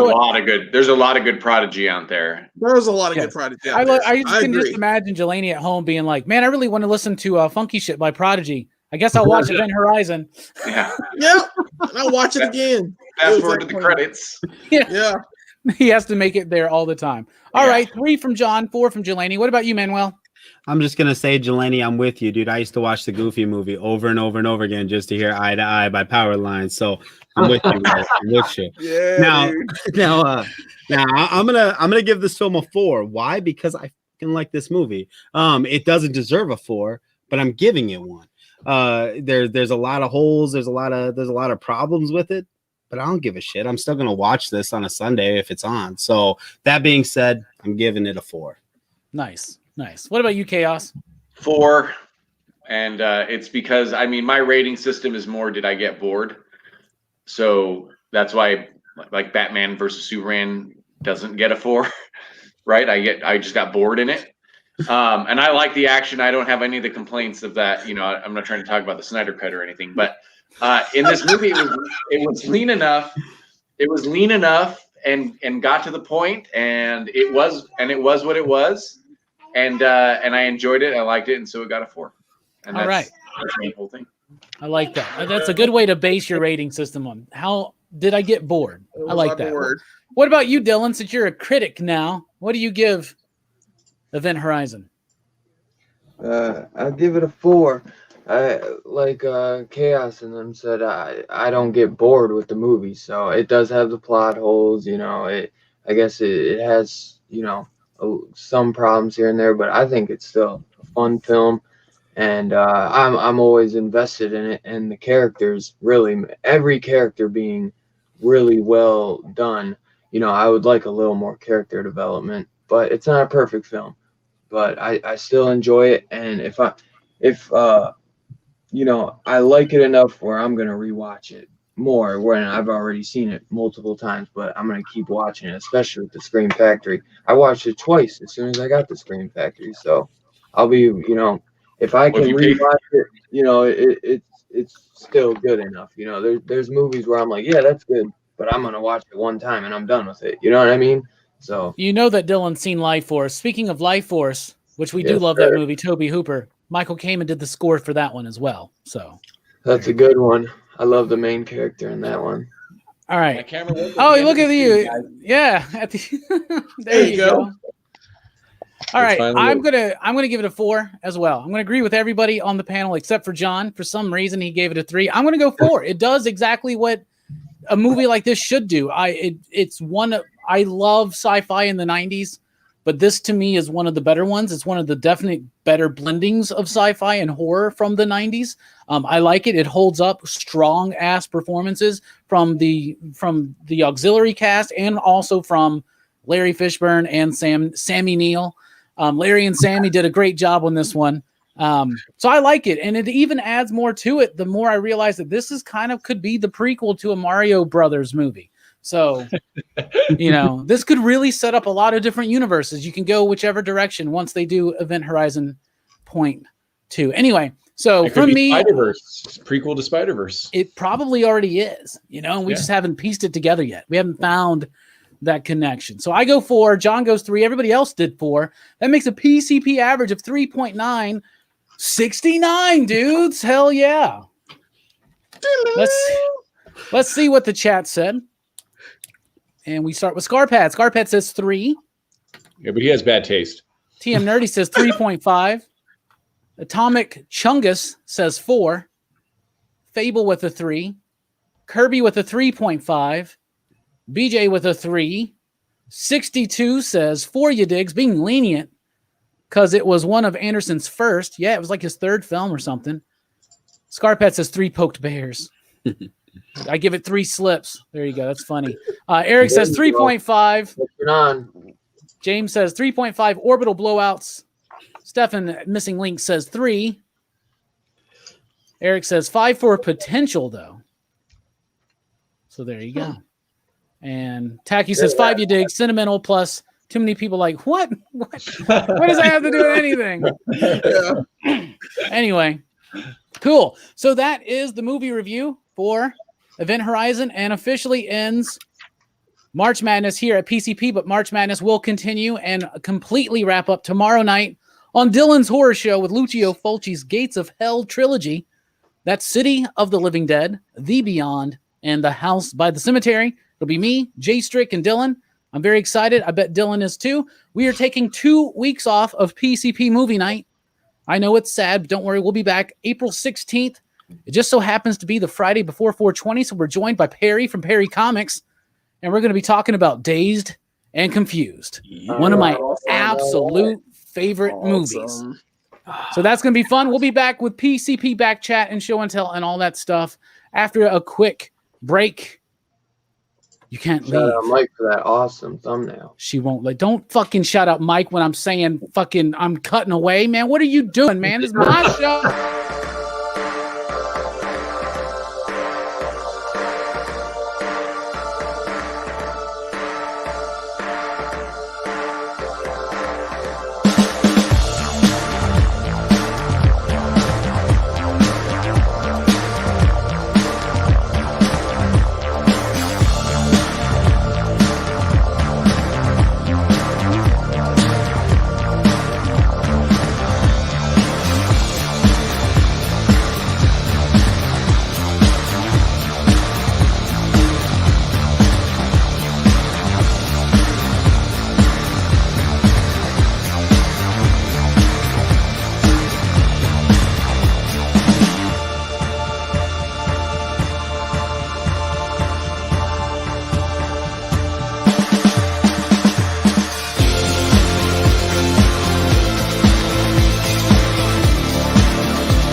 of a horror coming up. So if Make your way over to Pop Culture Philosophers on YouTube. Hit us up in the back chat. We're about to do some show and tell. I got to wrap this up. So, guys, go check out Pop Culture Philosophers on YouTube. Thank you, Manuel, for that plug on whatever platform you're at. Welcome, everybody, to PCP Back Chat. This is the show after the show where we interact with the chat, just bullshit around for a little bit, and do a little bit of show and tell. Chris, this is PCP Back Chat. You're welcome to stick around as long as you want, but don't feel obligated, and you can drop out whenever you need to, brother. Is that your OnlyFans, Manuel? Is that what that is? What was that? Is that your OnlyFans account? Is that where you're posting that? No, because I'm not showing my feet, John. All right. My viewers got standards. All right. I do want to say he does have a special for $1.99 for the whole year. So, yep. Wow. But with that, you only get from the pinky toe to the third toe in. You want that big toe, you got to start throwing. You got to make it rain, yo. There's a DJ I follow, a local DJ, and he posted up the other day, and he was like, "Don't judge me, but I'm just sharing my OnlyFans link." And I was like, "Hell yeah, everybody's got one of these things." Dude, John's working on the PCP OnlyFans. Well, I see that advertised, like they're for all kinds of things, musicians. I'm like, that's not who's using OnlyFans. I mean, I realize you can. I'm just not going to go there. We're just going to leave it at that. Yeah. It's about tits and dicks. Yeah, I'm sure those are there too. Oh, they're there. Trust me. I got both of those, so shit, I can make a killing. You could have two separate accounts. Oh shit! I like it. I don't have an Ollie's near us. Apparently, Google if your city has an Ollie's. If it goes there tomorrow, spend money on all those graphic novels, hardcovers, blah blah blah. I hear good things about Ollie's, but I've never been one. I don't know where the nearest one would be. Yeah, because they have a deal on those one-ups, those arcade one-ups right now. Oh yeah. I think it's the less desirable ones, but we definitely don't have an Ollie's. Tacky says, "What if OnlyFans bought Patreon? Oh, that would be interesting. Then we would have an OnlyFans." Yeah. They'd keep it separate. Yeah. Would they though? Yeah. The brand is. People know what that brand is. Even people that don't know anything about OnlyFans, they know what it is for the most part. Brooks probably doesn't. If Brooks was here, he'd go, "What's OnlyFans?" He knows. What? If he doesn't know, he needs to know. I missed that. No, Manuel has an OnlyFans. He was filming a video when we came back live for his OnlyFans. Nice. It's all foot video. There's nobody on there. OnlyFans now. Yeah. He said, "Sexy feet with an island twist." I'll tip you $1. He's all, "I'm Island Boy Manuel. I live in Minnesota." I know it. Yeah. You know what's sad is that Travis is the actual probably only island boy in the freaking PCP Army. He actually legit lives on an island. What island? In Canada? Yeah. Like Victoria Queen Island or something like that. Queen Victoria Island. I don't know. Yeah, something like Queen that. Victoria Island. Yeah, something like that. If the definition of island is a piece of land surrounded by a body of water, then everything is an island. Exactly. Okay. Fuck, man. That's how you defeat the vision. Shit like that. Super Theseus. Yeah. By the way, we're way off. By the way, it's Prince Edward Island. Prince Edward Island. Edward Island. Oh man, that band Zayo that I just mentioned, just before WandaVision came out on their new album, their first single was called "Ship a Thesis." So all kinds of connections. All kinds of connections. It's cool. Synchronicities abound. So did you guys watch Winter Soldier? No. Yes. I haven't watched it yet. I haven't watched it. Watch it. You owe it to yourself to watch it. It's I could barely be on time for this stream, so I had no time to watch Winter Soldier today. Sounds fair. I was off all day. I watched Event Horizon. I rewatched House by the Cemetery. Did some other stuff. Got some things set up. Did a couple of chores. Went to the grocery store. Did some OnlyFans. walking. Updated my OnlyFans. Yeah. Don't watch OnlyFans while you take a walk, though. You're probably going to go to jail. All my stuff's super classy, and my neighbors really like me. But no, I was aware that Falcon and Winter Soldier episode 2 was out, and I was just like, I don't know, man. Like the first episode was all right, but I need to revisit it because I really liked WandaVision, and I was like, I didn't expect that they were going to do. I don't know. All the shit, the shrimp boat shit, bored the fuck out of me, man. To be honest with you, I was just like. Episode 2, Robbie, is nothing like the first one, like at all. Okay. Tonally. The whole time, I'm like, at the end of it, all I thought was, are you telling me that James Rhodes ain't got no money to give Sam to like save his fucking boat? The money thing was funny. That money thing was funny, but I love WandaVision also. But I also liked that what I like about the MCU in general is they can do every genre. Yeah. So, we, aside from the fact that how do you need money to like keep your crawfish thing alive or whatever, right? But aside from like that kind of thing, I've just felt like it was so different from WandaVision. It made me like it.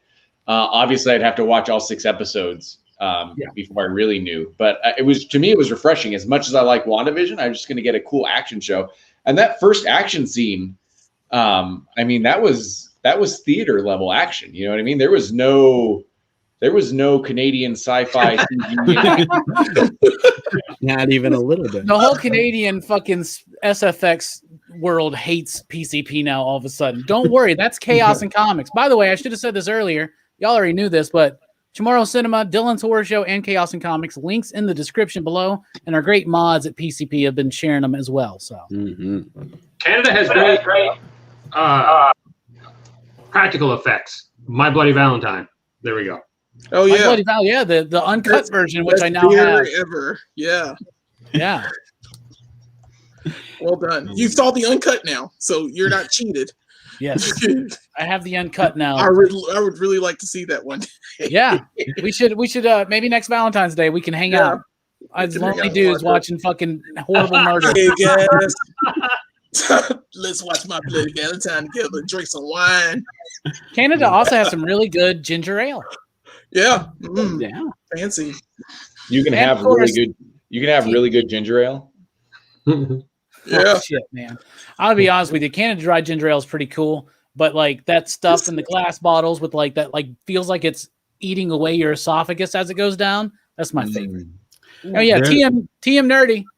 Representing Canada. We don't hate Canada here. We actually like Canada. Most of us. I do. It's all right. It's too cold for me. I need warm seasons. I watched 3 seasons of Canadian sci-fi, so I like Canada. Where TM lives is actually warmer than where I live right now, Jelani. Really? Yeah, he was in like a t-shirt and shit, dude. I haven't been able to wear a t-shirt in like 8 months. You realize that we live in Alabama, so like the difference between both of y'all and us is pretty much not. That's why your OnlyFans is blowing up because you haven't been able to wear a t-shirt. Exactly. And that's why we're you know what? The best thing I watched today, though, on Disney Plus was not Falcon and the Winter Soldier. Best thing I watched today on Disney Plus was Mighty Ducks the series. I wouldn't say it wasn't the best. Okay, let me rephrase that shit. It wasn't the best.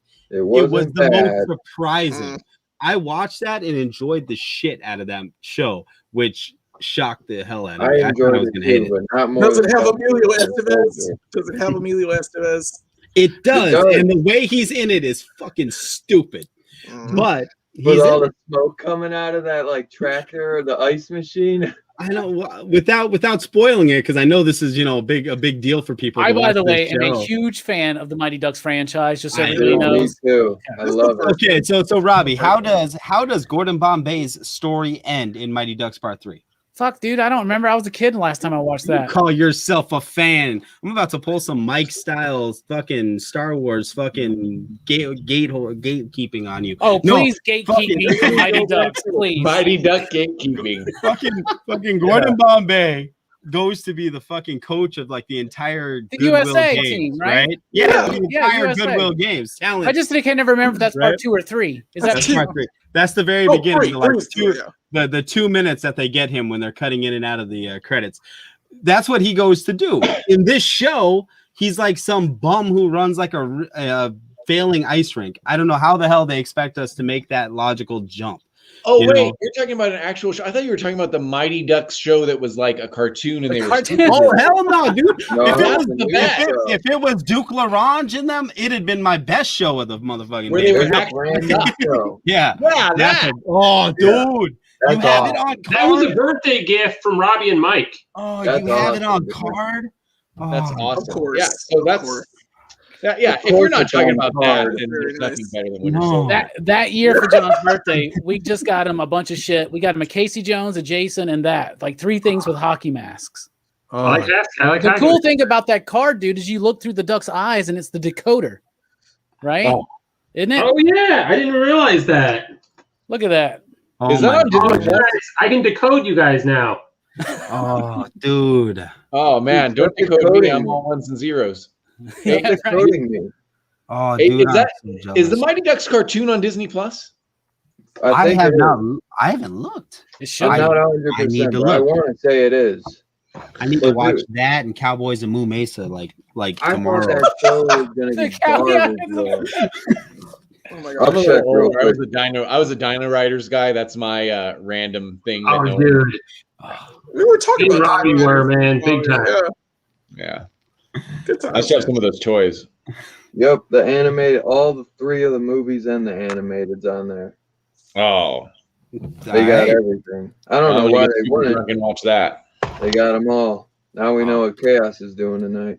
Oh, and Yeah. Mighty Joe Young. I was, Mighty Joe Young. I just saw that. I was surprised though because I thought it was going to be. It's pretty good. I saw that in the theater too. Yeah. But I did not like it more than Falcon and Winter Soldier. Yeah, I did have to change that. Yeah, I was surprised the hell out of me. I could see it though because we go in no expectations thinking it was going to be terrible, and then you're like, oh, it's not bad. So I feel you. I still don't like the Gilmore Girl chick as the main female lead. She's Yeah, so me either. fucking bad. Her acting is so dry and bad. Yeah. Goofy. It's so It's not the bad. best. Yeah. It's Yeah. okay. I don't know, but is it good? I mean, it's good though. Yeah, it's Well, heartwarming. there's only one episode. Apparently, it's better than Winter Soldier. And Fuck yeah, it's No. way better. It's only one episode though, but Yeah, it's different though. It's different. Like I don't really want to spoil it, so What's there to spoil? Like really? Yeah. I Truly. guess you're right. Okay. That's the I just first don't know why they made the team extremely racist. I thought that was inappropriate. Yeah. That was kind of out of left field. Like, that's weird, but Yeah, that was weird. Just a lot of racial slurs. fuck the PC stuff. We're going to make the whole team. No, I haven't seen it. I saw 2021, they knew about before. pronouns. I'm definitely going to check it out. Especially, I want to revisit the movies, though, first. Definitely. Manny, what did you think about John Walker though? It feel like they're trying to make you like him a little bit more in this episode, but I feel like I hope they do. I hope he stay. Shit. I'm not trying to spoil Falcon and Winter Soldier, bro, but Don't. I like what they're doing with all the characters on the show thus far. he says Is he has Mephisto no in it? super strength You see though. Mephisto? How the fuck does he throw that shield like that if he's got no super strength? Because it's a movie or a TV I show. guess. It would be a really shitty show But if he- Captain the way America he like, throws- throws it I and know. fucking it The just way he falls. throws it, Oh though, man, it's it just is like John Captain Walker. Did I get that wrong? It is John Walker. They fucked up John. They're gonna fuck up because he looked like a cornball at the end of it. No, it's John Walker. Dude, that That's Kurt Russell, dude. That's Kurt Russell's son. Yeah, Wyatt Russell. He used to Yeah. play hockey here in town. Yeah, he did. Did he? He did. I didn't want it to Oh, be he John was in- Walker. We He saw was him in- at Monaco. he was We in saw Goon too. what you call Yeah, it? he was in Goon too. He was in Yeah. that 22 Jump Street. the one with the big where they're trying to get in the castle. It's like Wolfenstein. What was that movie called? Oh, with Wolfenstein. with the zombies? Yeah, it was just a ripoff of Wolfenstein. You guys Yeah. saw it, right? No, Yeah. He was awesome in that. He was awesome in Goon too. He was awesome. There was another movie I saw on Netflix with Rainn Wilson. I can't remember the movie. He was in that. He's great in Overlord. everything he's in. Overlord, yep. Yeah, Overlord. Lord. Yeah, but he's typically got a That beard. was recent. That was pretty Yeah. recent. Yeah. That one came out of left He's got a field, little- too, in that drop. Yeah. I enjoyed Yeah, it. I liked it. It was a fun film. There was a but it was Wolfenstein. I mean, that's it was Wolfenstein. Yeah, Wolfenstein. So Yeah, I didn't like him at the end of the first episode because he looked so weird with his ears all pointing out. But he looked better in the second episode. yeah, he's cute. Are they trying to make you not like him as much? I mean, he's USA agent, right? He's not really Captain America, right? I can neither confirm nor deny that he is more or less likable in this episode, John. But I feel like they try to make him. But I bet you I saw pictures of him signing autographs. Yeah, you're on. You know what I mean? Yeah. He's been Captain America in the comics, but he's mostly known as being U.S. agent. Okay. Yeah. Yeah, I like Ryan Russell, so I was kind of excited for that. And if you talk shit about him, you'll never have a chance with his sister. I'm just going off the record. did y'all read the 2020 U.S. agent? Was that any good, or did I waste money? You speculator, purchasing things just because things are things on things. But the thing is, I'm not going to sell them. I did this because on Instagram I get tagged in shit, and I'm like, I don't have anything to show. So now I'm like, maybe these are variants. So for top variant Tuesday, Jelani, I need something to show because I'm tired of being the guy that never does it. Is that early spec? Is Meet the Scrolls early spec for Secret Empire? Not Secret Empire. That's right. Secret Invasion. Yeah.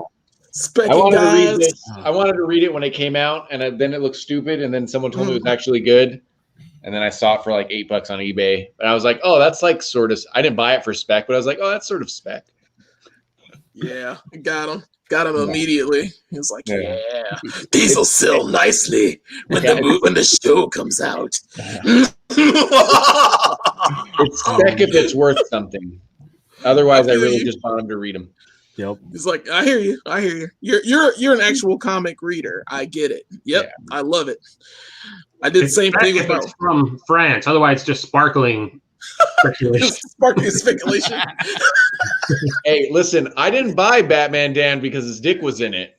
I sold it because his dick was in it. Immediately. I read it. I just thought it looked cool. Brian, I read it. Wait, now Robbie has to card people at the comic shop, just like the theater. If some sucker wants to pay $100 for some Batman wang, take my money. I sold mine, bro. I sold mine. Batman Damn 2 and 3. No one wants those. Yeah, nobody wants. I waited like a month. I shouldn't have waited so long. So I only got like 90. I could have got like 100 something. I bet. When it was real. I got 80. I thought I got it at the top, but I guess not. Maybe I might have got 82. It was so long ago now. No regrets, Dylan. No regrets. Did you learn nothing from Event Horizon?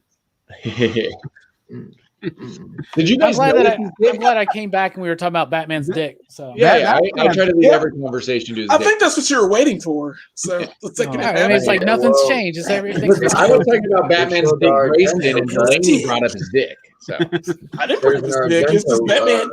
I didn't bring it up. That would suck. If your regret was fucking have Batman dick related and you're on Event Horizon, you're getting killed by a giant Batwang. That would suck. Do you remember that time you sold your Batman Damn #1 too soon, Dylan? Just Bruce dangling in your face, just sliding you left to right. Did you guys notice his dick in it? By the way, when I read it, I didn't even notice. Someone told me his dick was in it, and I was like, "Where?" I read that book. I saw no dick. I didn't see it either. I was like, "What?" Yeah, I noticed it. I was like, I noticed it immediately. That's some dick right there. Your dick radar is A+, Robbie. Bruh, I applaud every comic book with a penis. There's so many tits in comics, man. Let's put more penises in there. It's some bullshit. They totally fucked up issue 2. We could have saw some nice Harley Quinn tatas, but they had to go and fuck that up. She was still going to be all cut up and shit, bro. What is wrong with you, Dylan? Yeah, but they made Harley Quinn's dick. Would that be better? That'd be better. The Swamp Thing was I'd have been naked through the whole book. Yeah. Swamp Thing's always naked. Yeah, you can see his Swamp Thing. It is amazing. What you did there, like a tree branch. It's a tree branch. It's got everything. Yo, there's an Argento cut of the Snyder cut, and it's Joker giving Batman a reach around. It's true. Yeah, that was a little off-putting. Like that entire epilogue was off-putting, so I get it. I liked it. Way more off-putting. What Snyder? I liked it fine too, but at the end, I like that scene. I like that reach around bit and the whole "I will fucking kill you." I like it. Yeah, I do too. I like it for some Ben reason. Affleck's gigantic head. Because it was just like I'm serious, man. This is some Kanye West level trolling shit like that Snyder's doing. He's like, "Oh, you gonna finally let me do this? Okay, sure." You know what I'm saying? And he's just it's gonna be rated up. I want to bring Leto back in. I got an idea. My favorite thing is the meme. My favorite thing is the meme where it's Martian Manhunter and they're like, this dude literally sat there while Superman died, and Steppenwolf comes and does all this shit, and then he shows up and he goes, "Yo, I got you next time, bro." That's fucked up. But hey, what if Batman did kill people? Right? Like he's in the Snyder cut, he's been doing it for 20 years or whatever. But like, if you think about it, 90% of Batman's villains are like frail bitches that he can kill easily. That's why they have henchmen.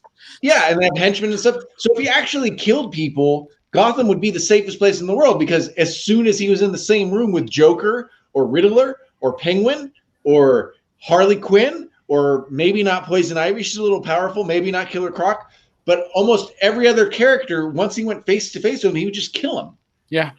Right? Like if Punisher had Bruce's money in Gotham. Yeah. So, I mean, there would not be a ventriloquist. Yeah, there would not be. Mad Hatter, that guy would have been like in pieces. Yeah. Scarecrow. Maxie Zeus. Scarecrow would have been dead. Yeah. So my argument against Batman killing isn't like the crybaby stuff. I'm okay with him murder fucking everyone. But it's like all his villains would be dead because he's already the smartest guy, around. That's what Batfleck did anyway. Batfleck in that universe. I mean, all the villains were dead. Tim Burton's Batman kills people, bro. Michael Keaton killed people as Batman, bro. He didn't really kill them. It's not Batman. That's why Keaton got caught. He kills people. A bunch of people. Do you remember that scene where he goes into the Ace Chemical plant and he drops those bombs out of the wheel of the Batmobile, right? You remember that? And then the guy looks down and then he drives away and the whole damn building explodes. Do you remember when he kicks that dude down the fucking bell tower? Do you remember the clown with the bomb that puts it on Batman? Then Batman puts it on him and kicks him down a manhole and it fucking blows up or whatever? I think they survived. I think they survived from blowback. They're fine. Everything was okay. Like they were like fell and then immediately were captured by Batman and put in jail. Yeah, Steph knows what I'm talking about. He blew up that dude in Batman Returns. Yeah, with the clock. I don't know what you're okay. Well, I'm glad that you guys remember it that way. It's okay. Just like in Man of Steel, they were like, "Oh, I don't like how Superman kills Zod." Superman killed Zod and 2 other Kryptonians at the end of Superman 2. Nice. Yeah, but he didn't snap their necks. Like no, he made them jump down a fucking bottomless pit in the Arctic Circle, bruh. They deserved it though. After he depowered them. After he depowered them.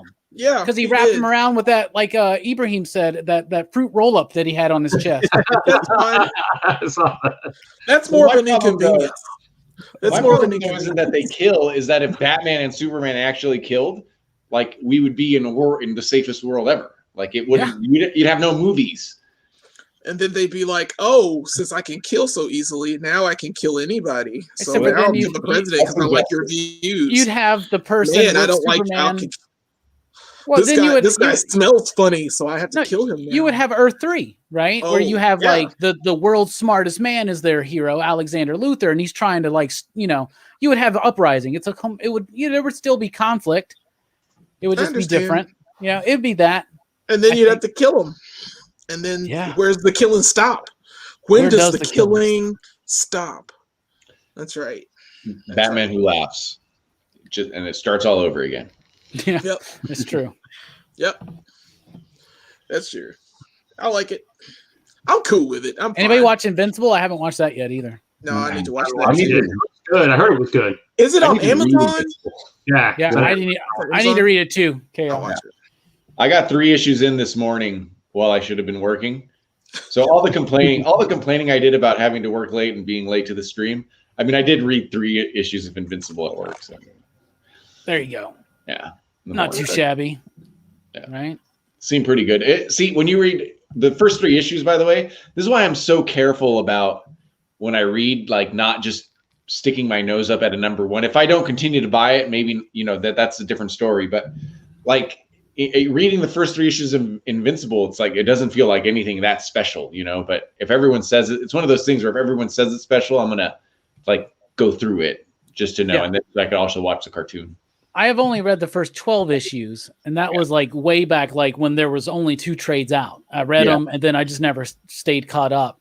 And it does take some turns, and I know of some turns it takes even further down the road. Yeah, I've seen that. I get what you're saying. It was, it's a well done book, and it's one of those ones that I'm ashamed that I'm not, like, I haven't read it or caught up on it. Like, I'm ashamed that I haven't finished Why the Last Man ever in my life for some reason. I finished it. I know. I've only made it through It's like so a great. book 4. Like, I'm literally at the last book, and I never did it. And at this point, I need to read it all again. It even has a great ending. I like it. Well, I've never read Teen Titans with Wolfman and Perez. I've never read Saga after like issue 20. That's crazy. That's crazy because that's newer. But if you're like an older comic book reader, there are so many times where like it wasn't available on digital. You were a kid, so you're not going to spend $120 on an omnibus.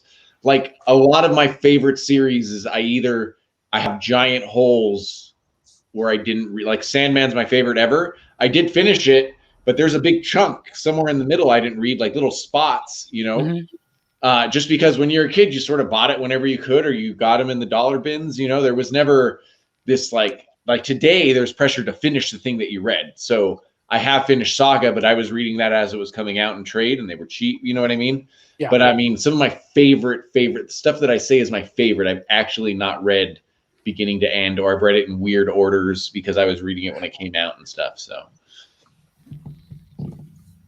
Understood.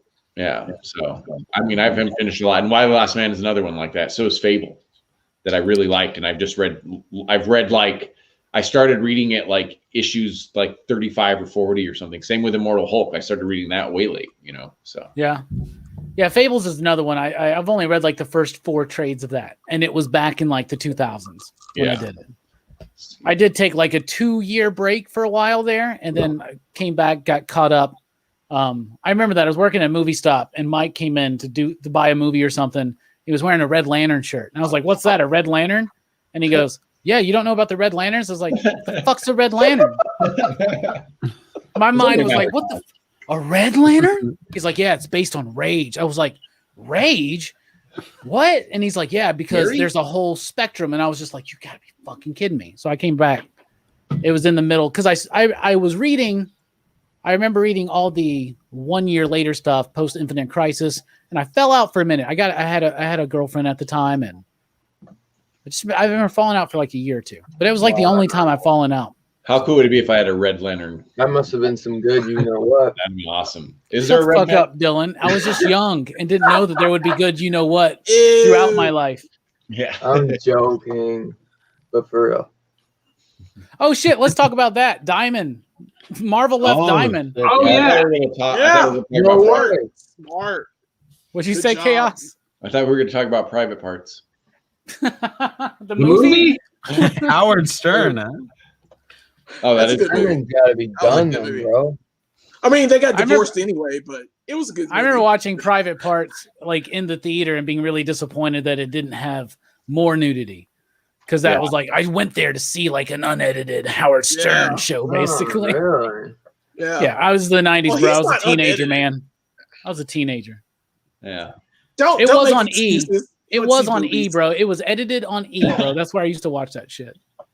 So wasn't it E? Marvel, you guys are comic book store people, like retailers. Like, what you are, at least. When you guys, I meant you and the Queen. But like, what is that? Are you guys gonna go, since Diamond's still selling them though? So why would you switch if Diamond's still selling it, unless the discounts get weird? Well, first of all, the discounts will change. Diamond's already said that. They said that the discount structure will change because they're basically now a wholesaler for Marvel, right? So like they will still have to order books from Penguin, right? Mm-hmm. Here's the biggest thing. here's the biggest thing. And I've been dealing with Penguin for a few months now because that's where we get our DC books. And we immediately started getting our Dark Horse books from them too, because they also carry Dark Horse. Because as far as graphic novels, we have to get the DC floppies from Lunar, obviously. But Penguin does free freight in the US. They don't charge shipping at all. Like no matter what, they just don't charge you shipping. Diamond, the shipping is really shitty and really heavy. And so, yeah, that's the biggest thing right there. So I know a lot of people will want to stay with Diamond just because they know their reps and they feel like they're doing a good job. But when those discounts start shifting and changing, and Penguin has said, this is what the discount's going to be, and we do free shipping, like, you know what I'm saying? Like, yeah. But when you say that Marvel or that see, that doesn't make a lot of sense to me. That because it wouldn't be wholesale to wholesale. You know what I mean? I thought so. My reading in Publishers Weekly was that Marvel and Diamond are going to have the same agreement they had before, just not exclusive now, because it doesn't make sense that they'd have to buy it from Penguin. They are exclusive now to Penguin, so Marvel will be selling when Diamond will be buying from Penguin, not directly from Marvel now. Like that is. That's 100%. So It is an exclusive deal with Penguin starting October 1st. I think they're allowing Diamond to continue to work in this manner. They're probably going to obviously work with them better than they would a typical wholesaler, you know? But I think it's just to ease. There are a lot of people in this industry that have had shops for 20 plus years, 30 plus years that are really set in their ways. There's a lot of people in this industry overall, whether it's retail side or creative side, editorial, whatever, fan side, that are really stuck in their ways, right? So I think that it's just a transitionary thing, and I don't think it's going to last long. And be looking for Image to start making an announcement at some point, because right now you got to think, over the last year, Diamond's lost probably 90% of their business. Yeah. Yep. And that's fucking crazy. But competition happened and Marvel jumped ship. I mean, this last, that whole month, like the end of February, the beginning of March, where shipments were just fucked up all over the place. We didn't get our comics for 2 full weeks, but DC was always on time. Yeah. Like, what's up with that? Like, why can DC do it? And DC comes a week early, bro.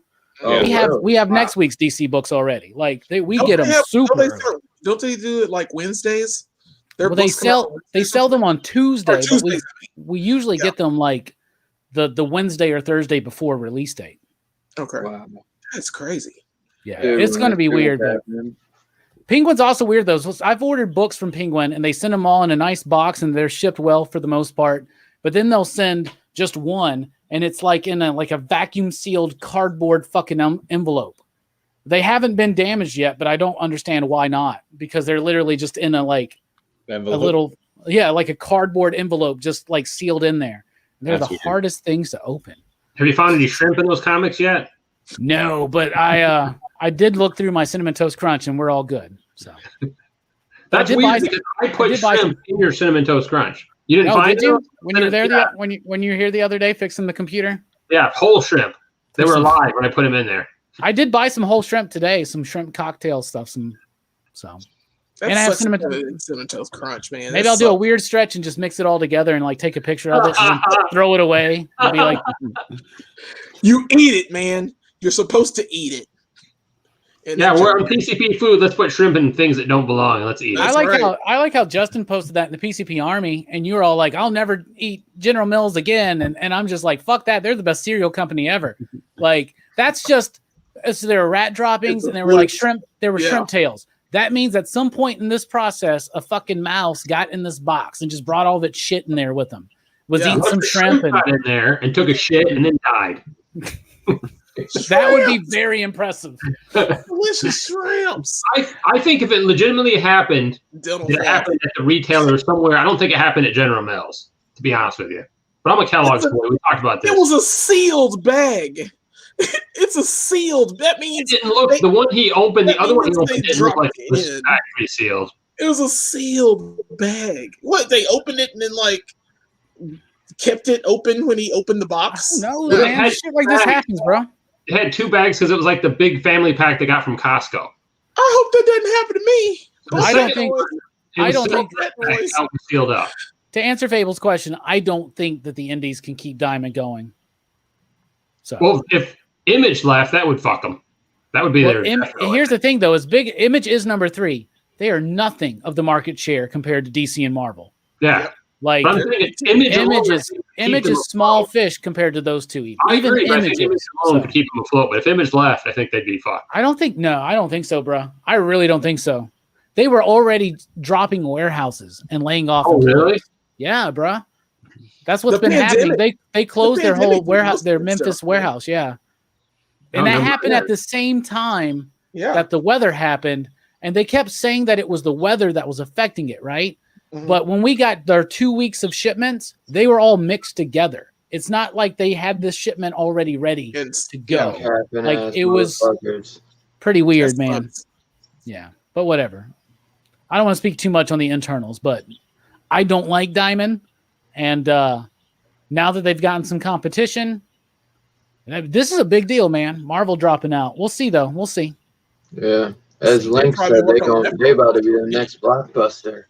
Yeah. So the problem, though, is that because you get DC from Penguin 2, you said, right? So we get our DC like graphic novel and trade paperbacks. Your graphic novels, okay. So it's still like Lunar and stuff doing DC. I was going to say, so at least there's different companies.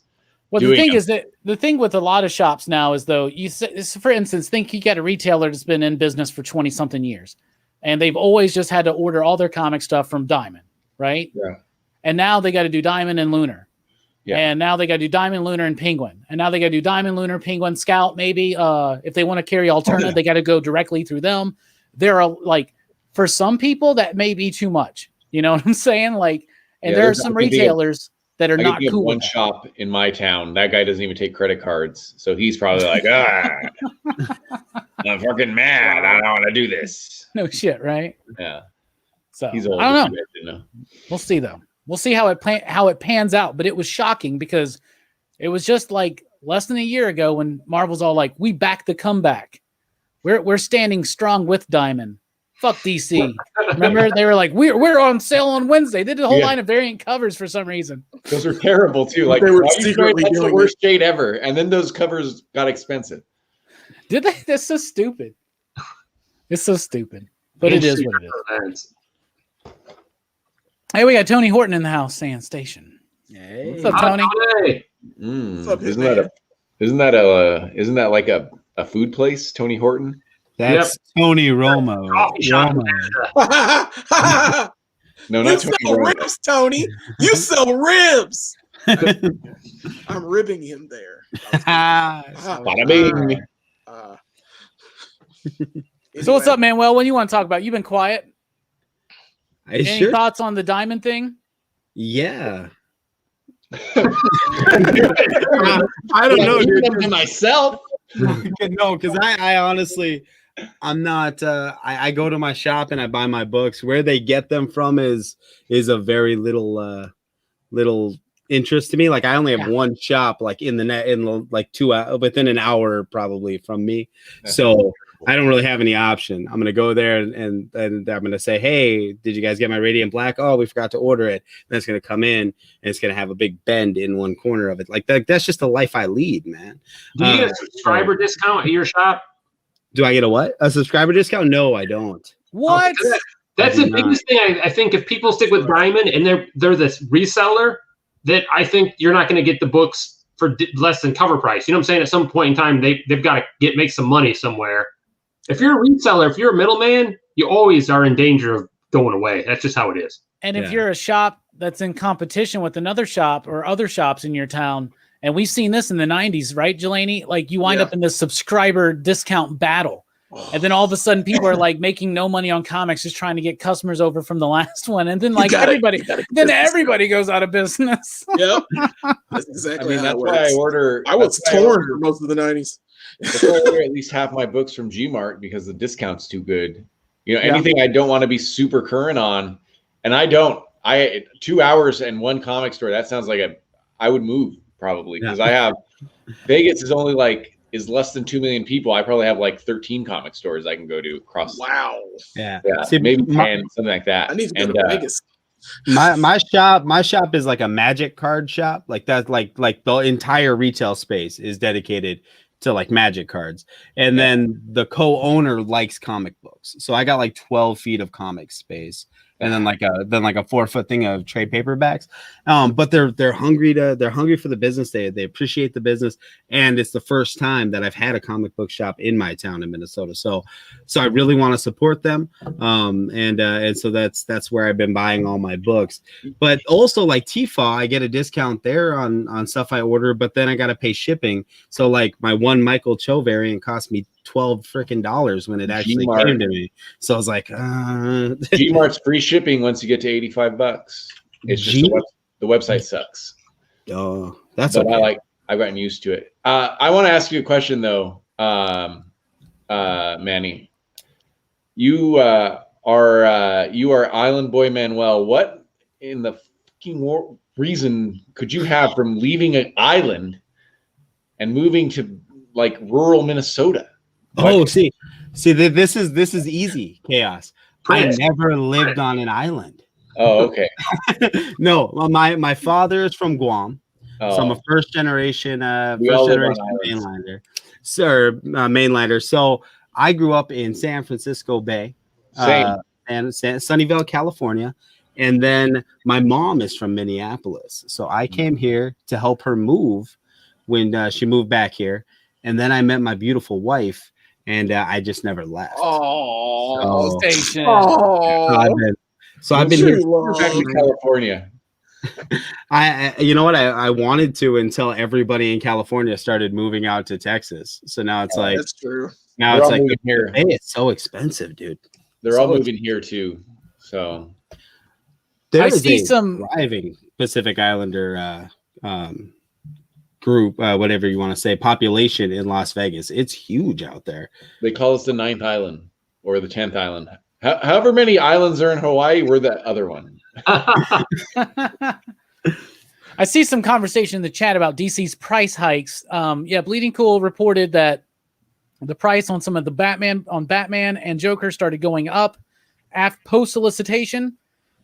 They've recently done another article saying that the Batmans went back down to $4.99, and they are $4.99 now as opposed to $3.99. But that's because they have a 22-page Batman story and an 8-page backup story. And in the last issue of Batman and Detective, they were Robin stories that set up the new Robin series, the Damian series, and I thought they were pretty well done. The Superman backup stories, though, have been less successful for me, though the Midnighter story is setting up Grant Morrison's Superman and the Authority book that's coming out at some point this year. I can't wait to see that. It's just going to be 2 issues, and they're going to be oversized, but it's still going to be cool. I'm very pumped. I have a question. Oh, but real quick, Batman is not increasing in price, but still it seems like the Joker is going to be now a $5.99 book just for cover A. Which is weird. So what do you guys see? So to me, having a 22-page story, an 8-page story, or a 10-page backup is not the same as having an oversized book, like a 30-page story, a 32-page story. I agree. Correct, because most of the time you may not even care about what the backup story is going to be. Yeah, and I've listened, like a comic book is already a very short story. Even an arc, even a 6-story arc is a short story. Mm-hmm. You know, and like I have to like stretch myself to be like, oh, that backup story was pretty good. Like in 8 pages. I mean, I just rarely like them. I also don't like, and I don't know if they did this, DC has been doing this. I also don't like when you put up part 2 of the backup story in a different title. Yeah. Oh yeah. At least they're both the Batman titles. Yeah. At least, but that's pretty shitty too. Far away. And the other thing is there is the inverse of that, where maybe you just like the backup story. Like there are people that love Ron V's Justice League Dark, and now that's a 10-page backup in Brian Michael Bendis's Batman. And the only Ron B I'm not reading because I'm not going to buy that awesome Shazam story that was in the back of Justice League. This is like New 52. Yeah. Here's the thing. DC does the backup stories to justify the price increase at first, and then they slowly phase them out. They did this before. When they moved to $3.99, they did the backup stories. They've done this in their history so many different times. That's so sneaky. It's sneaky. It's something they do. And I don't know. Comics used to be more anthologies anyway. Like there are times in comic book history, and a lot of us that are in the industry now, we remember them from the 70s and onward. And even in the 70s, there were those anthology books. Action Comics had a Superman story, and it had other stories in it as well. And they were extra priced for its time. Here's the thing, though, man. The reason why DC's doing this is because y'all proved to them, we as an industry proved to them that we didn't mind paying an extra $1 for a variant cover. And that's where it all started. And I'm not one of those guys in particular, but the industry as a whole, as a collective, we proved that we would pay an extra $1 for a different cover. So I've been screaming at the top of my lungs, and Aftershock has been the worst. Just making a cardboard or a hard first issue, ones, and doing $4.99. I mean, I've waited for Aftershock to go to trade, even on stuff that I really wanted to read, and it's like it's too much. You know what I mean? And then digital is going to go the same price. It doesn't make any sense. The biggest problem is the way that these publishers feel like they have to cater to the direct market, which being a retailer in the direct market, I understand, but there are so many retailers that are so afraid of digital that's why there's a locked agreement that it's same price as the print version, and they should not be.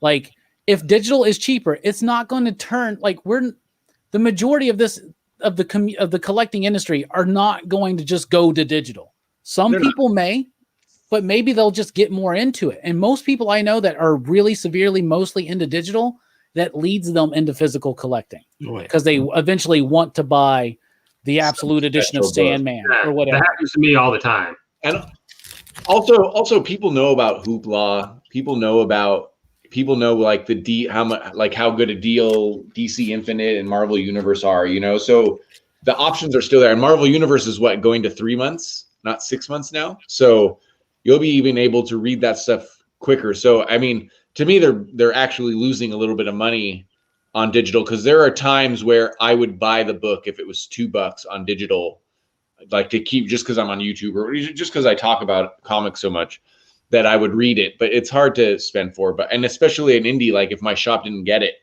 I'd love to pay $2 for an indie that my shop just didn't pick up. You know what I mean? Yeah. But yeah, I mean, going to $3.99 is already too expensive for that, and a lot of it just shows up on Hoopla anyway for free. Yeah, or if you are privileged enough to have a library in your town that has an extensive collection of graphic novels or comics, like we have here, we actually supply our library. They have a massively awesome graphic novel selection. Is that a problem? Is that going?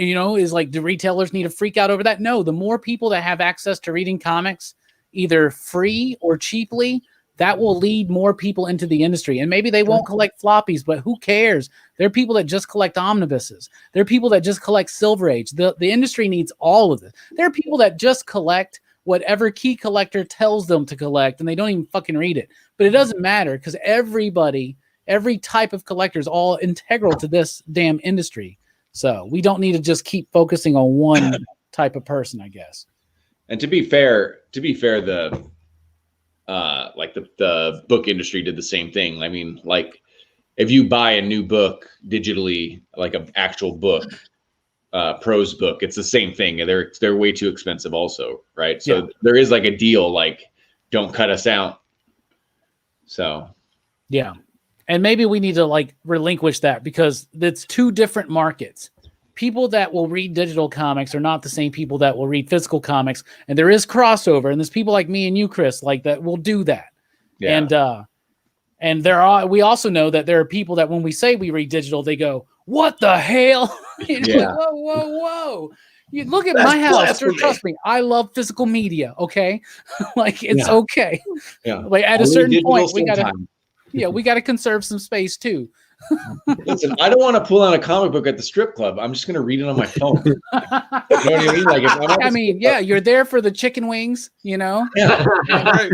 That's right. I was trying to catch up on Invincible. I said I was at work. Really, it's Vegas, so I could be at the strip club at 8 in the morning, and I was just trying to read Invincible and look at some boobs, And I don't want to like pull out a comic book. They're gonna think I'm a kid. Doesn't Vegas sound fun, Jelani? Yeah, I would totally bring an actual floppy into there. I'd be like, sure, it's 8 a.m. What am I doing here?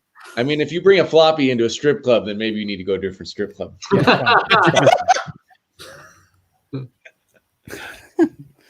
I love how this feels like a Dylan's horror show now for some reason. Hey, Dylan, how are you down there? Oh, Dylan's there. I thought his dog was on the stream, but he is there. No, yeah, he's right next to me. Yeah. Dylan, you're like the size of a pop right now. Someone got you a nice chair, and all you're doing is leaning back. Yeah. Lean back. Fat Joe. Nice. One thing Manuel said, though, I really do appreciate, because you said, I don't care where my shop gets my books. I just want my books. Mm-hmm. And this is what I was saying last year when DC dropped Diamond and they went and did their thing. There were shops, and there was in all the retailer groups on Facebook or whatever, there were these shops that were like, well, we're just not going to carry DC. I'm like, that's a dumbass decision, because John Hammertime Holster doesn't give a shit where I get his DC books. He just wants to make sure they're in his box. Yeah, you blow whatever you have to. You get my DC books. But yeah, there are people that do that. So, and there was somebody, I don't remember who it was. It was a comic book creator. They had tweeted, I think it was Mitch Garrett's, actually said, man, I feel really bad now for all the shops that have to boycott DC and Marvel. I think he's exclusive to DC, so there is the clear. There's the clear. The shade. Yeah, throwing shade. At the end of the day, they sell a lot of those Batman books. So, I mean, the stores can holler all they want, but you know, if it's a big selling book, which it generally is, then same with Marvel. If stores, there's a lot of stores that would close down if they didn't have Batman. If they didn't have a Batman, Robbie can tell you that Batman a lot of times is the big selling book. Well, that's why there's so many Batman books. You know, and if you notice, DC knows it. DC cut down their line, and they're focusing on brands over creators right now, which I hope doesn't fuck over people like Rom V or Stephanie Phillips or Philip Kennedy Johnson, because they got some really great young talent right now at DC. And so I hope they don't blow it with just the focus on the brand. But you can already see it. So many Batman books, anthologies, urban legends, Batman Black and White. Why we have multiple Batman anthologies going at the same time, which is interesting. Even as a Batman fan, there's just too many fucking Batman books at the moment. So, but Robbie, that's what it's always been like. Robbie, you mentioned a lot of writers, but I think what DC's strength has been is that these low-key, incredible artists, and there's no way like Janin, I don't know how to pronounce his last name. You know what I mean? Like, he's so detailed. You know, it's those kind of guys, the Mitch Gerards, people that that seem to just be on DC and have like a ton of detail and do this great art and don't seem to get that much attention for it. And there's a couple other ones. I mean, Tom King. Jimenez.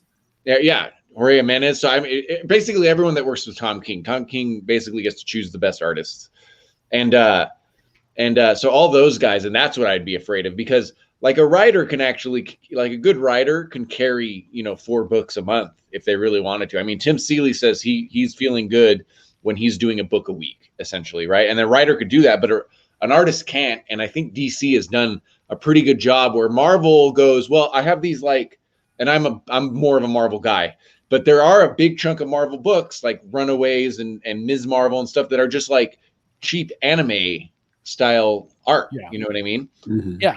And they got their Nick Kleins and and a couple other guys that do a little bit more work, but it was never anything like DC, like the way Janin drew some Batman stories. You know what I mean? Yeah. And he's drawn that Superman and Authority book, by the way. Exactly. So there's so that's who I hope doesn't get dropped off when DC focuses on brands, because when they wanted to, they had some great artists that felt like they were, I don't know if they were actually exclusive, but got enough work from DC that that's where they kept going. So I hope that they do keep the artists. It seems like they have. They brought in Dan Mora.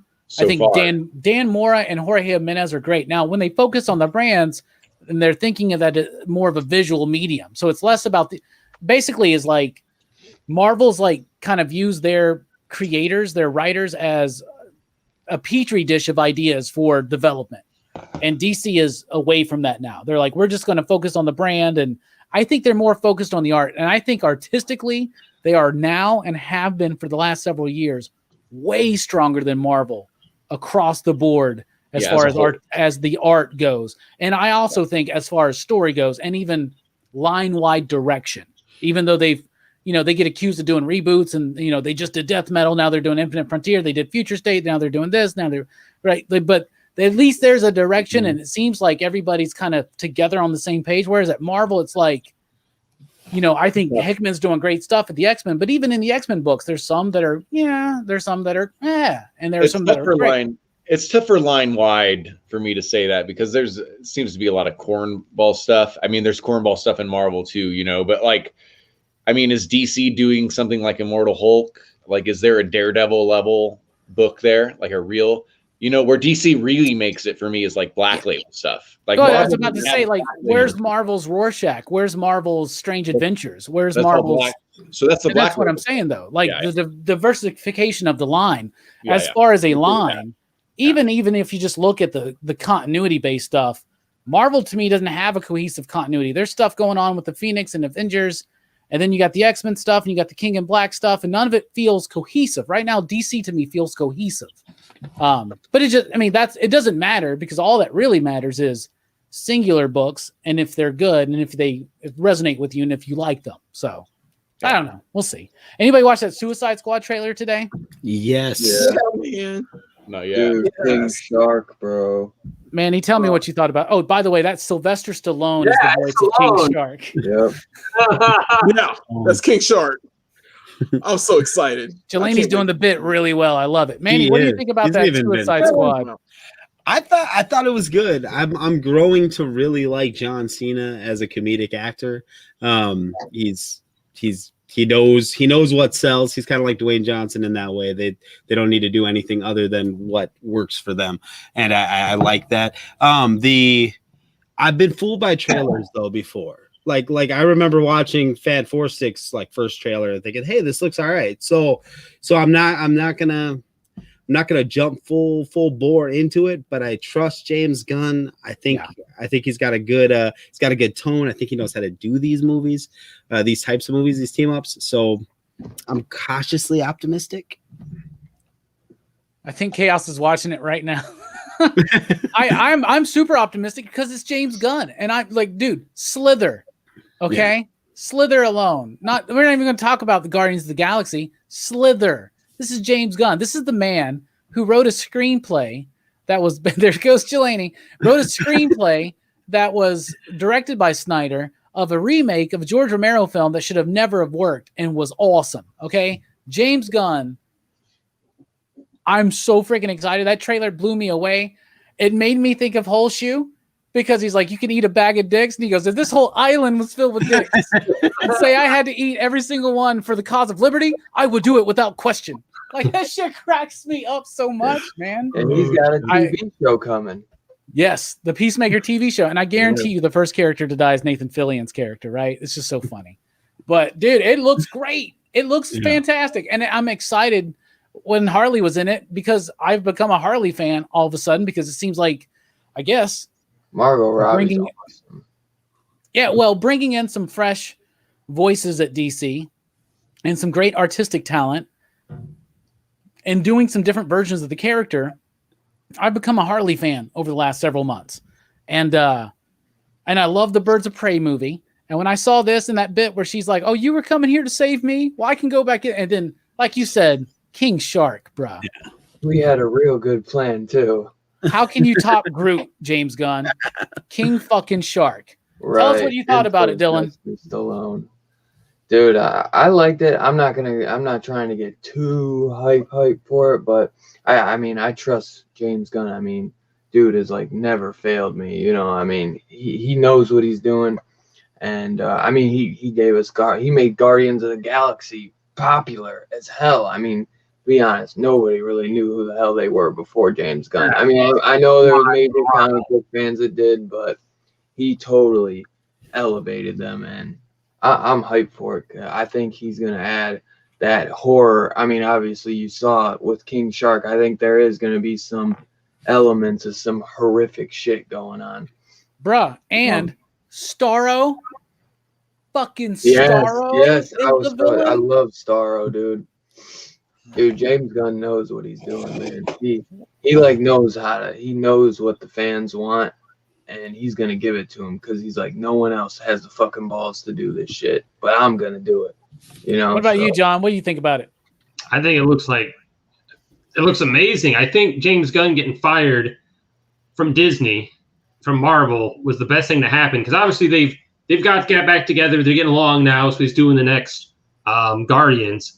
But DC scooping him up, Warner Brothers or whatever, was a good idea. I think it looks great. I think it's going to be great. I think anybody who has doubt, it's going to be cast away when the film comes out because there's problems with Suicide Squad. I'm not going to stand up for that film, but this looks amazing. And I think great cast, even better cast than before. It looks funny. That's the other thing. The other one had like 2 funny parts, but but the trailer movie was them introducing characters, and then there was no fucking movie. That's what it was. You know what I'm saying? Suicide Squad was weak as shit. This looks amazing. And James Gunn, man. It's James Gunn. I'm 100% confident because it's James Gunn. Do you remember, though, the first Suicide Squad trailer? It looked hilarious. Yeah. The trailer looked good. Yeah, like 5 years ago. That director, David Ayer. I still think his best movie is Fury, the tank movie. Oh, I love Fury. I think. I think he did. Suicide Squad was another one of those films where Warner Brothers had interfered with what the director was doing. You know what I'm saying? Yeah. At least the Ayer cut. That's another. They've said that they wanted it because he said he would have done things different. So I think between Warner Brothers messing with the director and B, the fact that he's like got to introduce all these characters because it felt like it didn't have anything where to go after that, and they feel like they rushed the rest of it. I do want to point out that Katana was badass in it, and she's also in The Boys. Dude, he did Training Day as well, and he did the screenplay for the first Fast and Furious movie. Okay, yeah, I really like Training Day. I forgot that was him. And Watch is another good one. He's done good stuff, but I mean, a Marvel movie or a DC movie is not, a fucking. Yeah, it's not Training Day, Gunn has got a better grasp on it, so I'm exactly behind James Gunn. Margot Robbie, I just watched the trailer, and Margot Robbie's so freaking hot. Like she's. What do you think about the trailer? And I like the old Squad. By the way, I'm like one of the few that thought it was cool enough. So I got that. Is she there? Yeah. What are you showing me? All I see is a mess. You see my fucked up room. Don't show too much of your movie screen, bro. Yeah. No, that's the other way. Dude. Oh. Yeah. Look at that. I'd have more respect for you if it was her topless shot from Wolf of Wall Street. Hey, bro, that's under my bed. Chill out. Under the bed, it should be on top of it. Margot Robbie is literally under his bed. She's trapped. Yep. What do you think about the trailer, Chaos? I looked cool. I mean, like we were just saying when you went to go refill your pipe. The first trailer if people remember, the first trailer from Suicide Squad was hilarious. And everyone was excited for it. And it caused them actually to go re-edit it because they knew that all the funny parts that were in the trailer were the only funny parts in the movie. Yep. And that's fine. I still liked Suicide Squad fine. Like for me, I don't care if it's stupid or silly. Like the action was continuous and it was fun to watch. And in a lot of ways, Birds of Prey and Suicide Squad to me were better than like the huge movies because they didn't have as many boring parts in it from DC, or like slow parts, But this trailer looks great. I mean, James Gunn being on it, knowing, already knowing how to make a fun, quirky superhero film, and then also already knowing the mistakes that Suicide Squad made. Like if I had to make a bet, it's going to actually meet expectations, at the worst. Yeah, I'm really, really pumped for it, man. And you're gonna do like 2 missions. Abel wants to know if Margot Robbie has an OnlyFans. And then Team Nerdy says, message Chaos after he has it. Yeah.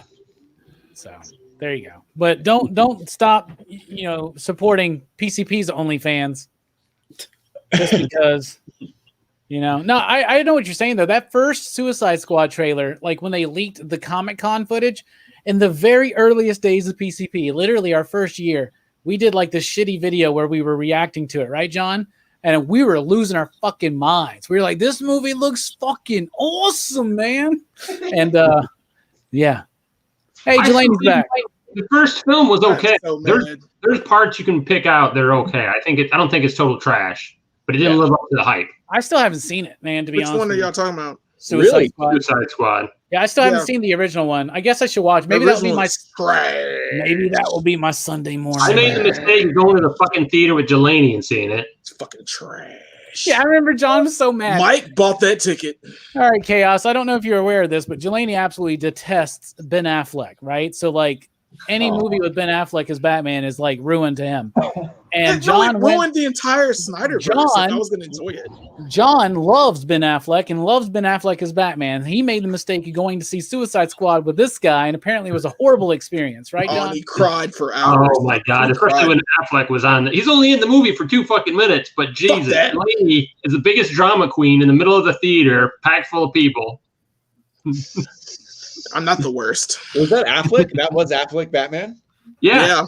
It was actually. Yeah, it was actually him, and he was actually shit. Yeah. It was. I'm gonna watch Suicide Squad on Sunday morning. On Rockin' Robbie Live Sunday night. I'm doing my Suicide Squad movie review.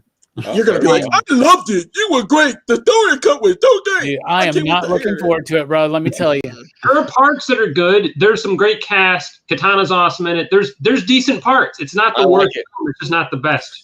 They introduced the characters, and then they introduced the characters again, and then it's just like, why did you make this film? They spent too much time. Just make a trailer, a freaking trailer house. I'm sorry, I'm saying it. A trailer house cut this movie, so it's like flashy scenes, and then the best scene is the bar scene where they all get together. And that's like ruined in some way. All you're saying is all the things that are cool about it, except like with this game. Okay, sure. I would say the same thing you said. I would say the same thing you said, except it would be like excitement.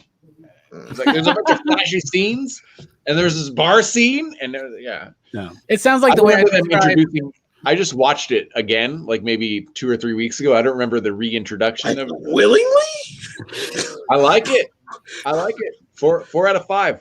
I've watched it a few. I've watched it a few times too. Chaos. I'm not gonna lie. It is. It's a collection of scenes. It's not a great film. I mean, it's a fucking. But it's not complete trash. I think it got shit on when it. The Suicide Squad's trailer kills that whole movie. Yeah, that's true too. But I also like New Mutants, and I gave. I love New Mutants. I love New Mutants. Yes. I love it. It is gorgeous. I fucking hate New Mutants. I absolutely love New Mutants. I'm grateful for that. That's the last movie I saw in 2020. Yeah, Wonder Woman 84 is hot trash. Yeah, Wonder Woman 84 is better than Mutants to me. Absolutely right. Because it's so funny. I like Wonder Woman 84, but it's that one has a lot of boring parts in it. Yeah. If I got to think about why are you doing this? And the Wish. Yeah, if I got to think about why are you doing this? Like, why do I need a 3-minute shot of you flying through firecrackers? It's not helping the mood. You know, and like J Strick says, if you watch it as a romantic comedy, it works a lot better. Why should I have to? Here's the thing, man. That's the worst take I've ever heard. Yeah, why should I have to? That movie cracks me the fuck up, dude. Like, I get perplexed. It's so interesting. It's one of the most interesting superhero movies I've ever seen, because even watching shit like Batman and Robin, I understand why they made that decision. In Wonder Woman 84, I literally cannot understand why they made some of these decisions. Like, what writer, what room were they in? How high were they? What were they on? Like, were they on the wrong drugs? Because, like, who decided, okay, so Max Lord wants ultimate power, and in the comics, he can control people. So he's going to get the Dreamstone, and he's going to wish to be the Dreamstone. To be the stone. That doesn't even make any sense. Into the stone. Why did you turn into the stone? They got that good shit out in Hollywood, bro. Their brains are fried. It's like the Key and Peele fucking pitch meetings. It's like the Gremlins shit, you know. You want to Google that Gremlin? Crazy shit. It's in the movie. It's in it. Electric Gremlin. It's in it. A bat Gremlin. It's in it. It's crazy how good the first one was too. The first one was epic, man. What, Wonder Woman? Yeah, And she killed him. It's all right. It's got third act issues for me, man. Yes, it does. Yeah, it does. It's got pretty third good. act issues for me. It's just a. I am Aries. It's I've been just Aries yeah. all this I'm not time. talking about the ending. The whole movie, dude, 3, like everything but the ending with the. I think it's a reskin of Captain America: The First Avenger. Yeah, it is. Yeah, but It is. it's so dope. I like With Kevin that awesome Bacon better, soundtrack, but I still though. like it. Oh, that's another thing I want to talk about, the Snyder Cut. Still ain't, you just hate on every. I thought it's only bad. No. I like Wonder Woman. Every DC movie. No, I don't. I like Aquaman. I like Aquaman. I like Shazam. That's a good one. I like Shazam. Shazam got I like third them. act problems, man. So it's fine. It's fine. But But everyone's like, I like that, and I'm like, it's got third act problems. They're like, yeah. But a lot of superhero movies have third act problems, y'all. Yes, yeah. But I was gonna mention something about the Snyder Cut, and it was the music, except for the Snyder Cut, the music thing. Now they in the Whedon cut of that movie, they put the Danny Elfman Batman music in. Yeah. If you're gonna have Batman in it, and he didn't do that for the Snyder Cut. No, and I was the like, music in the Snyder Cut, man. Yeah, love that. He put that King God song for Aquaman, and the composer didn't do that for all of that. You didn't love that poetic music. And I hated that. I hated that. Aquaman left. God, I'll do it again. I knew you loved that poetic music that they were singing for Aquaman. I love smelling my sweater and thinking about Beautiful. Aquaman. Anyway, but yeah, that music. It should have had Danny Elfman's Batman in it. I mean, if you're gonna do Batman, you got Batman in it. You might as well throw him in there. Danny Elfman came in after Whedon took over. Fable, you ain't gotta tell everybody. I know. Person doing the score for this one. Children. Listen. I may shit on Ben Affleck and I may shit on the Snyderverse, but this is one thing. This is what it makes me mad about it. And Brooks got on to me for this. This is the Batman and this is the Justice League that we got for our lifetime. We're not getting this again. I don't believe that. We will never get the Justice League the right way ever. We'll never get it. As long as we're living, they may get it right later. They may get it right for our grandkids, but they ain't getting it right for us anymore because that's our Justice League. I will pick you up in our scooters and we'll go see it. We'll be limping. You know what I'm saying? We'll have our walkers and we'll go see it. We'll be dead and finally watch a good Justice League movie. And Affleck's son playing. Because they'll be like, it's legacy. And I'll be like, God, you suck. Yeah, it's gonna suck. Thank God the Lakers are winning right now. Anyway, I want to move away from Jelani hating the Snyder Cut. Yeah, we do get it. I don't. No. By the way, I just want to address this. I just want to address something real quick before we get to show and tell. Now it's about time for show and tell. So if anybody has anything they want to show off, if you don't, time to get it ready. So I want to know what Chaos is eating. Is that ice cream? Nice. He's doing his best Nancy Pelosi right here. Yep. Where's your freezer with your expensive ice creams? Yeah. I do want to address this.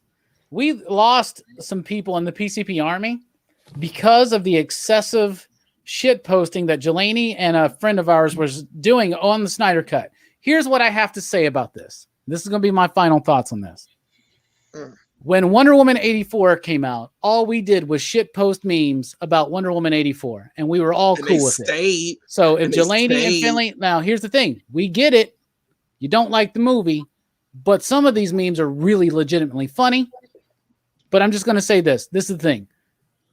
We have rules in the PCP Army. You got to be respectful. You got to be inclusive. You can't be hateful, shit like that. But not liking a movie and making fun of it, that's something that we all do. It's not a weird stretch to us. That's a proper stretch. So I just want to address that. That's fine. I just want to address that. And on top of that, can I say something about this as well?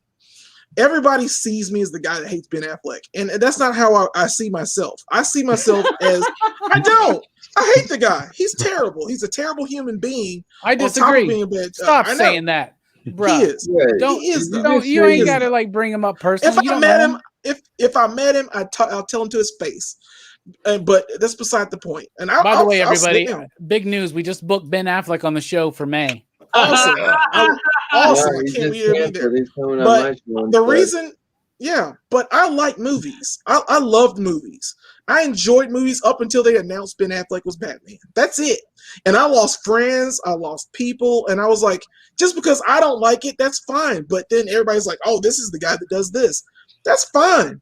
Enjoy it. Is that why Matt Damon I am doesn't talk anymore, positive. Delaney? I am positive over a lot of things. Like, I love Event Horizon, the movie we just talked about. I love a lot of things that we do. But if I don't like it, I'm going to tell you. And I'm honest. I'm going to be honest about it.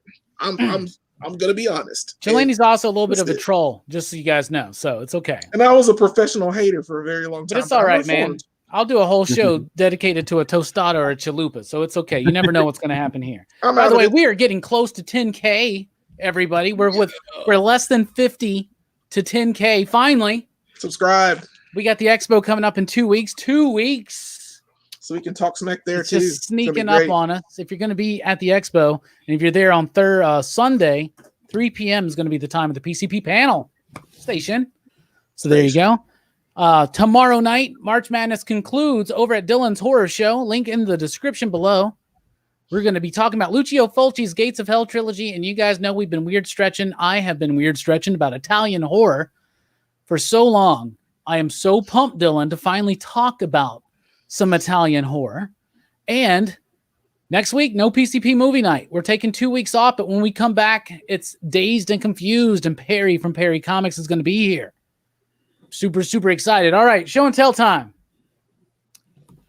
And I'm going to roll the magic lighter here.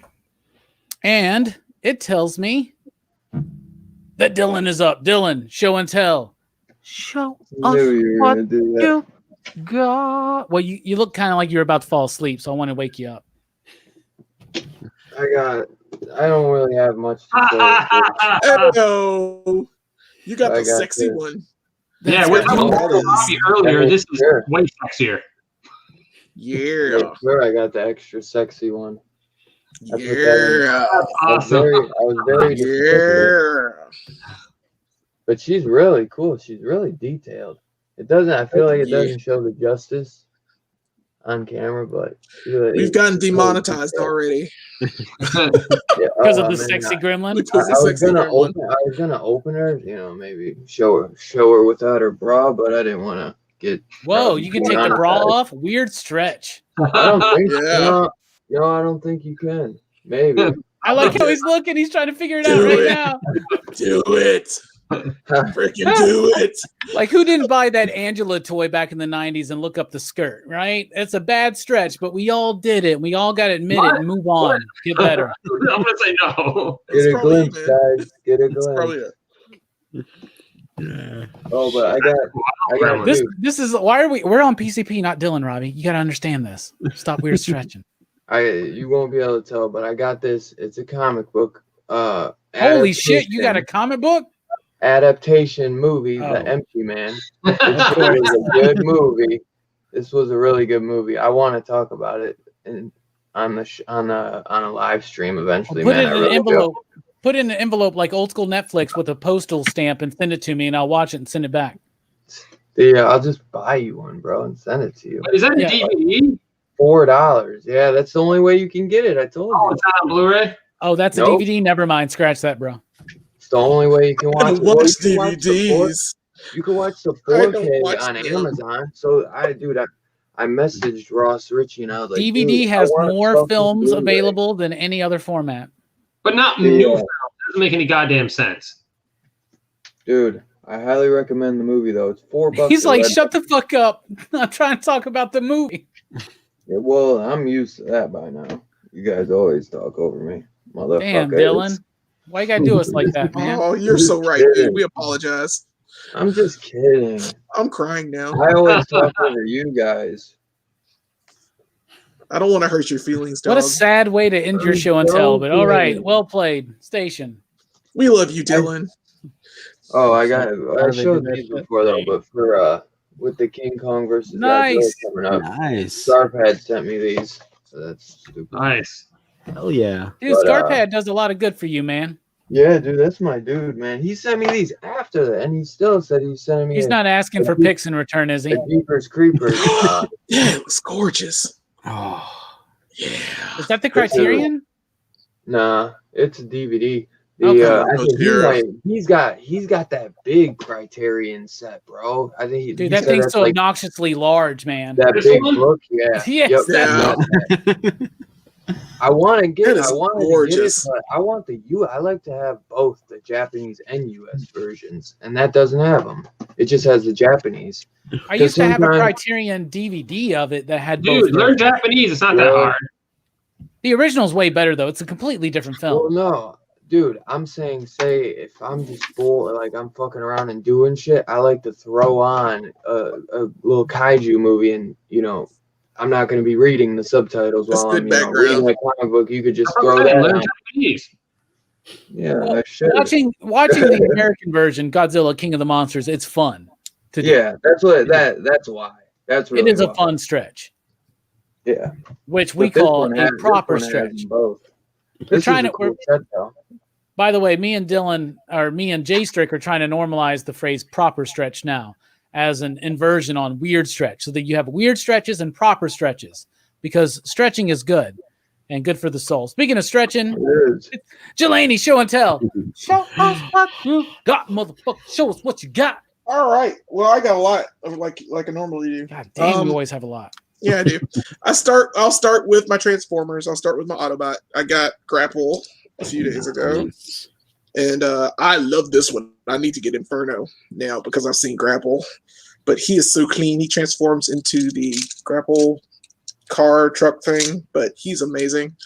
The Grapple car truck thing. He's Grapple car he's not a truck thing. Exactly. Did you hear that, Dylan? The Grapple car truck thing. He's a Grapple car truck. Do you hear that, John? The Grapple car truck. Do you hear that? The Grapple car truck thing. Say that 10 times fast. Grapple truck tar thing. But yeah, he's awesome. Tar thing? He's awesome. Grapple car truck thing. All right. And then next, I will go to my Scourge figure. And I transformed him because I like it both ways, but I really like the shit more. I haven't gotten that yet, man. He's so freaking awesome, it's dude. beautiful, man. He is so bubble bath and play with that in the tub. Yeah, he'll float and everything. He'll float too. He'll float too.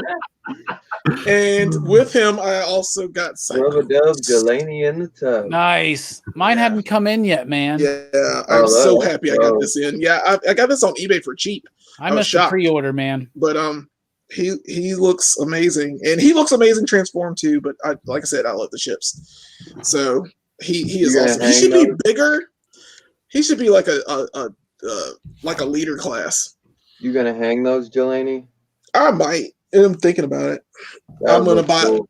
I'll buy another Scourge, and then I'll have the sweeps. I'll get 2 more and get the sweeps, and that would be pretty cool. Next, we'll go with the McFarlane Omega. Oh, I love this figure. He's yeah, dude, he's amazing. I was very shocked how McFarlane is getting better with his articulation on these figures. They're doing a lot better. And then I like the even little cape he's got. But he looks awesome. And then I got the Batman from that. I had the Wonder Woman from last time. But I love this Batman. I didn't think I would until I opened the package. I mean, I love that Joker head and everything. That's Last Night on Earth. Yeah. I like the Weezer emblem on it. Haven't read the story yet, but I really want to. Really, John, weird stretch. The Weezer emblem. Yeah. If I buy that figure, I'm getting a marker and I'm fucking fixing it. You're gonna add the extra bits. Making it the Weezer W. And then of course Weezer underrated, by the way. And of course it built this. Yes, it is. And oh wow.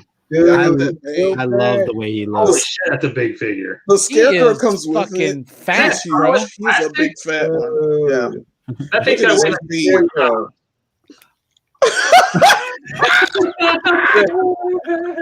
We're stretched, son.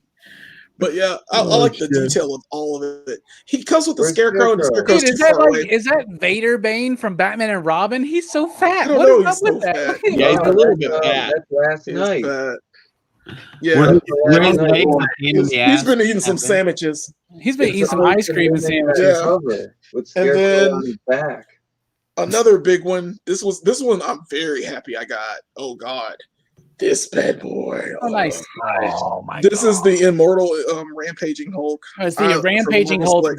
They renamed it the Immortal Hulk, and I got it. I was like, he's got a cyborg face. That's not the Immortal Hulk. That's just the Immortal Hulk would like be all twisted and gnarly and like body horrific and shit, right? You know, be all fucked up. That's just a normal ass Hulk. And they were like, let's just say it's immortal. It doesn't matter. It's huge, and he's like the biggest Hulk. You got the robot face with you? Yeah, I got the robot face right here. Man, I gotta go find the yard sales in your neighborhood. Hell yeah! Well, he doesn't buy these at yard sales. No, I do not buy these at yard sales. This man be chilling outside Target at 6 a.m. Damn straight, every minute. All right, and this is my weirdest stretch. I told you last week, my thing is ninjas. So this week, like, I finally got the pieces together to make my ultimate ninja. All I need now is decals. So at this point, I now have a Storm Shadow. Oh, nice. I was gonna say it's got to be Snake Eyes, but Storm Shadow is also acceptable. Yeah. Well, I was gonna make. Well, I already have Snake Eyes. I don't know what happened there. I had to build this bad boy from like scratch. So I'm super happy about this. All I need to do is get the Cobra decal for the front, and I've pretty much got my Snake Eyes. If they make another one for Hasbro, what are the backlog bros? Who the fuck is a backlog bro? People have been saying that a lot. I've been seeing it all over. I'm trying to get on my fucking nerves that no one's fucking actually telling me because I feel like y'all deserve to tell me. I want to be in on the joke. I won't let anybody else know. Fable put Backlog Bros on his IG thing promoting this show. I was like, oh, there's another thing I don't get. No, we've been trying to figure it out, dude. I don't know what the hell a backlog shut bro the fuck is. up, man. Man, you know what it is, man. I don't want to hear this shit. You know what this shit is. You know what this shit is. It's like an urban Y'all legend. hiding shit. Y'all hiding shit. It's all hidden. Backlog Bros. It's gotta be something Danny did during his 4-hour karaoke show. He could explain it. And we'd be fine. I wish I could. I wish I could. Some shit just springs up organically, man, on the internet. I'm watching y'all. I don't know, man. Me and Dylan are the backdoor bros. Y'all got some backdoor lover. DeJour means friendship. DeJour means backlog bros, man. It does mean backlog bros. Was that it, Jelani? Okay. Nice. Chaos, you got anything for show and tell? Ice cream? Looking ice cream. Hey, I got this. Ice cream. I didn't have time because my wife wanted to spend time with me, so that's where I was for 5 minutes. That's fine. I got this. I got this Magneto. Oh, awesome Magneto. I haven't opened it yet, so I mean, I could open it now, but I also, I just don't. I guess I don't feel like it. But this is we don't feel like waiting.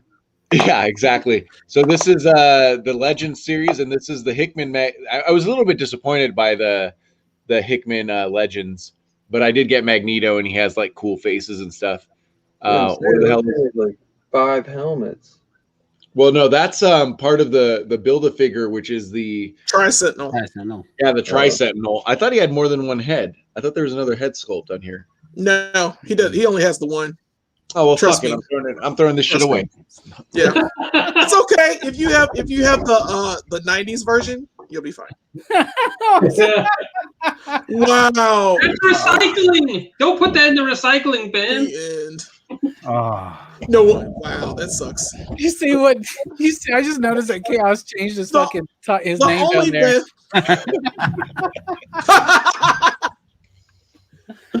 I love it. Love it. Don't forget that it's in there. It'll be gone forever. I'm glad you brought that. Remind me. Yeah, that'll be a shitty joke come Monday. You'll be like, damn it, I threw it away. Where did my Magneto figure go? He's gonna go get it right now. Brooks, by the way, bought that figure this week, so he would have showed that off tonight had he been here, but he'll be back in 2 weeks with us. All right, that was a nice show and tell. I love that. Nobody's ever shown a toy and then thrown it in the fucking recycling bin. Oh, check these We're out. done here. This is stupid. This is our Crumb cards. Uh-oh. So our Crumb, these are old blues guys, and these are our Crumb drawings. So not everything our Crumb did was like Cool. tits and ass. He Yeah. also drew these awesome old blues and jazz guys. I've had these for a while, but they're That's just cool. sitting here. They're just sitting here. So I don't know who half these guys are, by the way, and I feel like I know a pretty good amount of old blues dudes. But our Crumb cards. I'm just grabbing stuff that's on the floor here. So yeah. That's fine. That's really That's a cool. show and tell, man. Yeah. Well done. I've never seen those. So, mission accomplished. I was about to go to John next, but he's gone. So I guess we'll go to Manuel showing. Oh, I hit the wrong button. Yeah, he's gone. Won't tell me about the backlog, You're bro. done. He's fucking out. Oh, damn. You're going to make it like that? Let's go back to John then. Show and tell, John. What you got? I've been watching Gundam 00, so I finished the 2 seasons. So good. I love it. wanted We don't talk about Gundam here, so I had to kick John off. Take your ass to Afro X's channel. Just Goodness gracious. They don't watch. They said I they don't watched Gundam Zero. mecha anime. I'm like, you're missing half the anime that exists if you don't watch mecha anime. Yep. Anyway, Mecha Anime is awesome. yeah. Yeah, it So I is. watched the first 2 seasons of Gundam 00. I couldn't find anywhere to stream the movie, so I just went ahead and bought the Blu-ray. I can watch the Oh, movie good. if I watch that Hallelujah, baptism. tonight. Speaking of Alleluia, You should open those. Best name Okay. in all of anime is Hallelujah. I have his.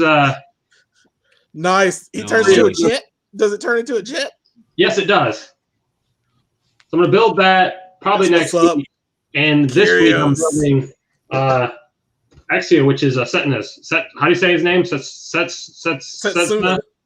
Setsuna. Setsuna. Yeah, It son. looks like Gundam Exia. That- Yeah. Oh, Setsuna's name. Setsuna's freaking. That's some weird pronunciation. That's That's the pilot. Setsuna's freaking Gundam. Yeah. I want to be a Gundam. He's weird. They have weird motivations. Anyway, so I picked those up. So I've been on a Gundam kick lately. So that's all. Good job. 00 is awesome, man. Season Okay. 2, I think, is like a mixture of. Oh. Well, it's a mixture of a lot of shit. It's good. Nice, Who John. knew Nice that show and Davey tell. had a brother, a twin brother almost. Nice Yeah. show and tell. You still doing that Ultraman thing for the 10K giveaway package? Is that what we're doing Yes. Yes. there? Amongst other things, there are going to be other Yeah. things. We're putting together the 10K package. We're assuming we're going to get there at some point, being 40 I think away. we're close, man. What are we at right now? Apparently, we're 40 away. Oh, really? I'm going to sub to your channel. I want to help out. I am subscribed 2 days ago. I love it.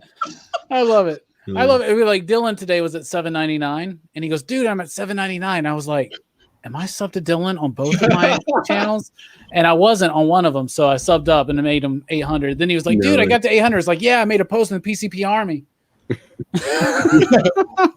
do that all the time where someone's like 4 away and I'll sub with my like 4 other channels I don't use. And then when they get to like 810 or 1010 or whatever, then I just take them all back. Yeah, it's I just nice wanna to hold them back. Yeah, So, I like- want to be the next. I want to be every single Milestone. for everyone. Yeah, absolutely. Speaking of milestones, Manuel. show and Hey. tell. Oh, Alright. great comment. So I always feel left out on Saturdays when you and Dylan are like, "Hey, I got these horror DVDs," and I don't have any horror DVDs or Blu-rays, but I do have some shitty. Bruh. We show You got off mail. for Blu-rays. Yeah, I got Okay. some of them too. I got a couple. With slips. but I got some shitty movie Blu-rays. So I got Terminator Salvation. Love it. This is a DVD. This is antiquated, I know, but this is Daredevil with Oh, Jelena man. Davis. At least I it's got that. widescreen. You got to get the director's cut though.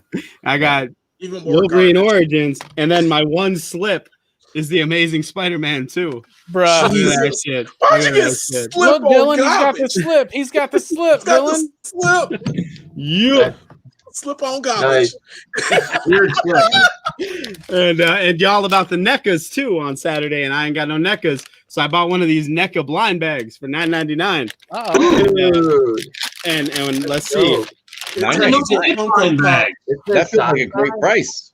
I got a Dracula pencil sharpener. Bruh. Right here. Oh, That's so fucking cool. I didn't know they didn't be careful. Real There. jealous. Well, what happened is Loot Crate kind of fell off, right? Like it's not as Yeah. popular. So they have all this Loot Crate shit that they make, and now they got to find a way to repackage and resell. So this is the Dracula pencil sharpener. He's got That a is little so hole in his cool. chest. Bro, Yeah. I would buy pencils just to buy that. I've seen that before. That's awesome. It's the American Horror Story key from the Hotel Cortez. Ooh. And He was doing some kind of weird like tapping thing, and I was trying to catch that, but it didn't happen. That's Oh, where there we go. He's tapping the I ice got a cream. Nosferatu pin. Dude, Oh, nice. Nosferatu pin. Oh, me and Dylan are so jealous right now. And I got one of these in the last blind bag that my daughter opened, and this is a Predator butt plug. Predator bottle opener. So I'd be so impressed. I would if buy it glass was bottles just Need a bottle for sending opening them up with that. What is up with the backlog, bros, man? You gotta tell us. wait, hold on. There's a freaking gotta tell us. somebody changed their name? Backlog Yeah. Bros, someone looking for If me. that's a new channel, sub up to PCP. We're almost at 10K. We need every single one we can Made get. a Backlog Every one of Bros you. channel. What's their name? I am honestly not the person to tell you guys about Backlog Bros because I'm literally a Klingon on that, dude. I am tagging hashtag Backlog Bros because other people are tagging hashtag Backlog Bros. So when I know you Well, guys, then you're part of the fucking problem, brother. Yeah. You don't hashtag things you don't support Goddamn or faithful. know about. but yeah, so I just have that, and then I got these from JF Persons. He's a local comic book creator. He rolled up on one of my comedy shows and hooked me up with this comic book. So I'm reading these. It's a cool idea. It's about like the HR company that represents henchmen. So yeah, he it's been an interesting read thus far. So boom, that's it. That's all I got. Yeah. I'm ready for the cannabis and comics and chalupas and coffee and ice cream show with Bueller, Bob, Perry, Robbie, Dylan, all of us, and Chaos, of course. I'm not on that. You're like, fuck that. That's too much for me. Anyway. Oh. Yeah. Okay. Show and tell me. I guess I'm up last. All right. First of all, yeah, Event Horizon. Got the new Scream Factory. Really Never nice seen it. edition. Never seen it. Yeah, never seen this movie? Got the slip. Got the Yeah. slip. Dude, you didn't have the cover reversed? I'm reversing it now. I like doing it on air, young man. Give me a Oh, fucking sorry. break. Jesus Christ. Sorry. I Look at didn't know. that. Oh, beautiful. Oh, infinite space. Infinite And- terror. That looks If I like Gundam. if I like the other cover, I can just Be careful, be Slips careful. on. Oh, You gotta no. damage the slip. Oh, you want me? I'll rip this in two right now, Dylan, just to fuck with you. You're gonna damage the plastic, dude. So there you go. Nice, right? I got the Shout Select Roadhouse. Jesus. Yeah, Roadhouse. I talked about. I love I those told two. you guys I ordered this and it came in. The classic Art of War. Art of War. Oh, That's nice. Yeah. Academy. All right. Award. This is dope. Look at that. Yeah. Mortal Kombat Annihilation Yeah. The slip. with the slip, Dylan. Oh Look at my that. Oh God. my goodness. I'm so jealous. And it's got Spawn. Speaking of Spawn, I got some new action figures. I know a guy that played Spawn. Yeah, we know him. I have First that. up, Yeah. the Redeemer. Yeah. It's supposed to light up and shit, right? Got Spawn 2. My boss's real name. Nice. By the I've been way. looking for that. Your boss's real name is what? My boss's real name is Tony Twist. For those that have read the first 5 issues of Spawn, that's his real name. Is he the hockey guy that sued Todd McFarlane? No, I want to tell. I want to tell him that he's in a comic book, and whether he knows or not. But I'm like, I don't want to tell him the story. It's like, oh yeah, the hockey player sued him because he like killed kids and shit. You know what I mean? Yeah, right. I don't have that kind of relationship with him. I do want to show off this one. This is one of the coolest Spawn era figures I got. I just got this one up, the Clown 2. Nice. Oh, Straight from the Alan Moore run where he's got all the guns and the dude's head on his arm. in hell. Oh, yeah. I got that Those- run. Yeah, Nice. that looks They will- just like John Leguizamo. all 3 of those will be opened up, right? My man Two Gun At sent some me that point. miniseries. Nice. That's a great miniseries. It is. Dude. I do want to also show off this because when I opened up the Spawn Kickstarter, I didn't really look at this. This is not just a reproduction of the Spawn #1 that came with the comic book or whatever, and it even has the full issue. It's got the original figures, and it's the foil, right? The foil. I didn't open mine, but it's a director's cut, yo. So it's black and white, and it's got commentary by Todd McFarlane. Nice, like on every page. Like so, you got the black and white, and then you have the commentary for each page. How cool is that, man? It's the full issue, though. It's Todd, and it's the full issue project. Yeah. This is so much. This is so worth it. This is so fucking worth it. I regret not getting that Kickstarter. Me By the too. way, yeah, I don't, because I'm keeping it in the box. I'm so glad I have it. I got the autograph right there. And by the way, if anybody knows anything, if anybody has any kind of a line on the Violator Monster Rig, Spawn Alley, or the Spawn Mobile, let me know. I had the Monster Rig. I wanted the Spawn Alley though. I wish I still had that fucking monster. Oh. Bro, what are you doing? Put a slip on that comic book. Shut the fuck up. Dude, who cares? It needs to be bagged and Right, buried. I'm just I wanted to show it off. I'm Graded. gonna put it back in its slip that it came in. The cool thing is it goes back together in its package. It does. But it is This displayed. looks dope. It's displayed right now. I'm saying keep it. I thought you said you were putting it back. How's after that cape, it's out. man? How's that cape? Does I it close? love Does it fold all the way in? Does it close all the way in? Oh, that came. Oh, It'll I do didn't see this. Okay, not so even that's as like much as it goes. Okay, I was And it curious goes about all the that. way out like that. I was very way better curious. than the Canadian sci-fi show. Yeah, It's a great figure. I mean, yeah, it it does, is. people Fucking complain about The posability, torso and but I'm like, posability. McFarlane toys aren't about posability or things like that. They're just about the way they look on a shelf. That thing looks fucking dope as shit, dude. Dude, it looks like a fucking statue. I think he's too tall though for Castle Grayskull. Yeah, he's busting straight to the top. Yeah. Notice Mike Myers up there. Anyway, all right, that's the show tonight, everybody. Thank you for joining us. Sub up to Chaos and Comics, sub up to Tomorrow Cinema and Dylan's Horror Show. We're going to be talking about the Gates of Hell trilogy tomorrow night. We are dipping out, everybody.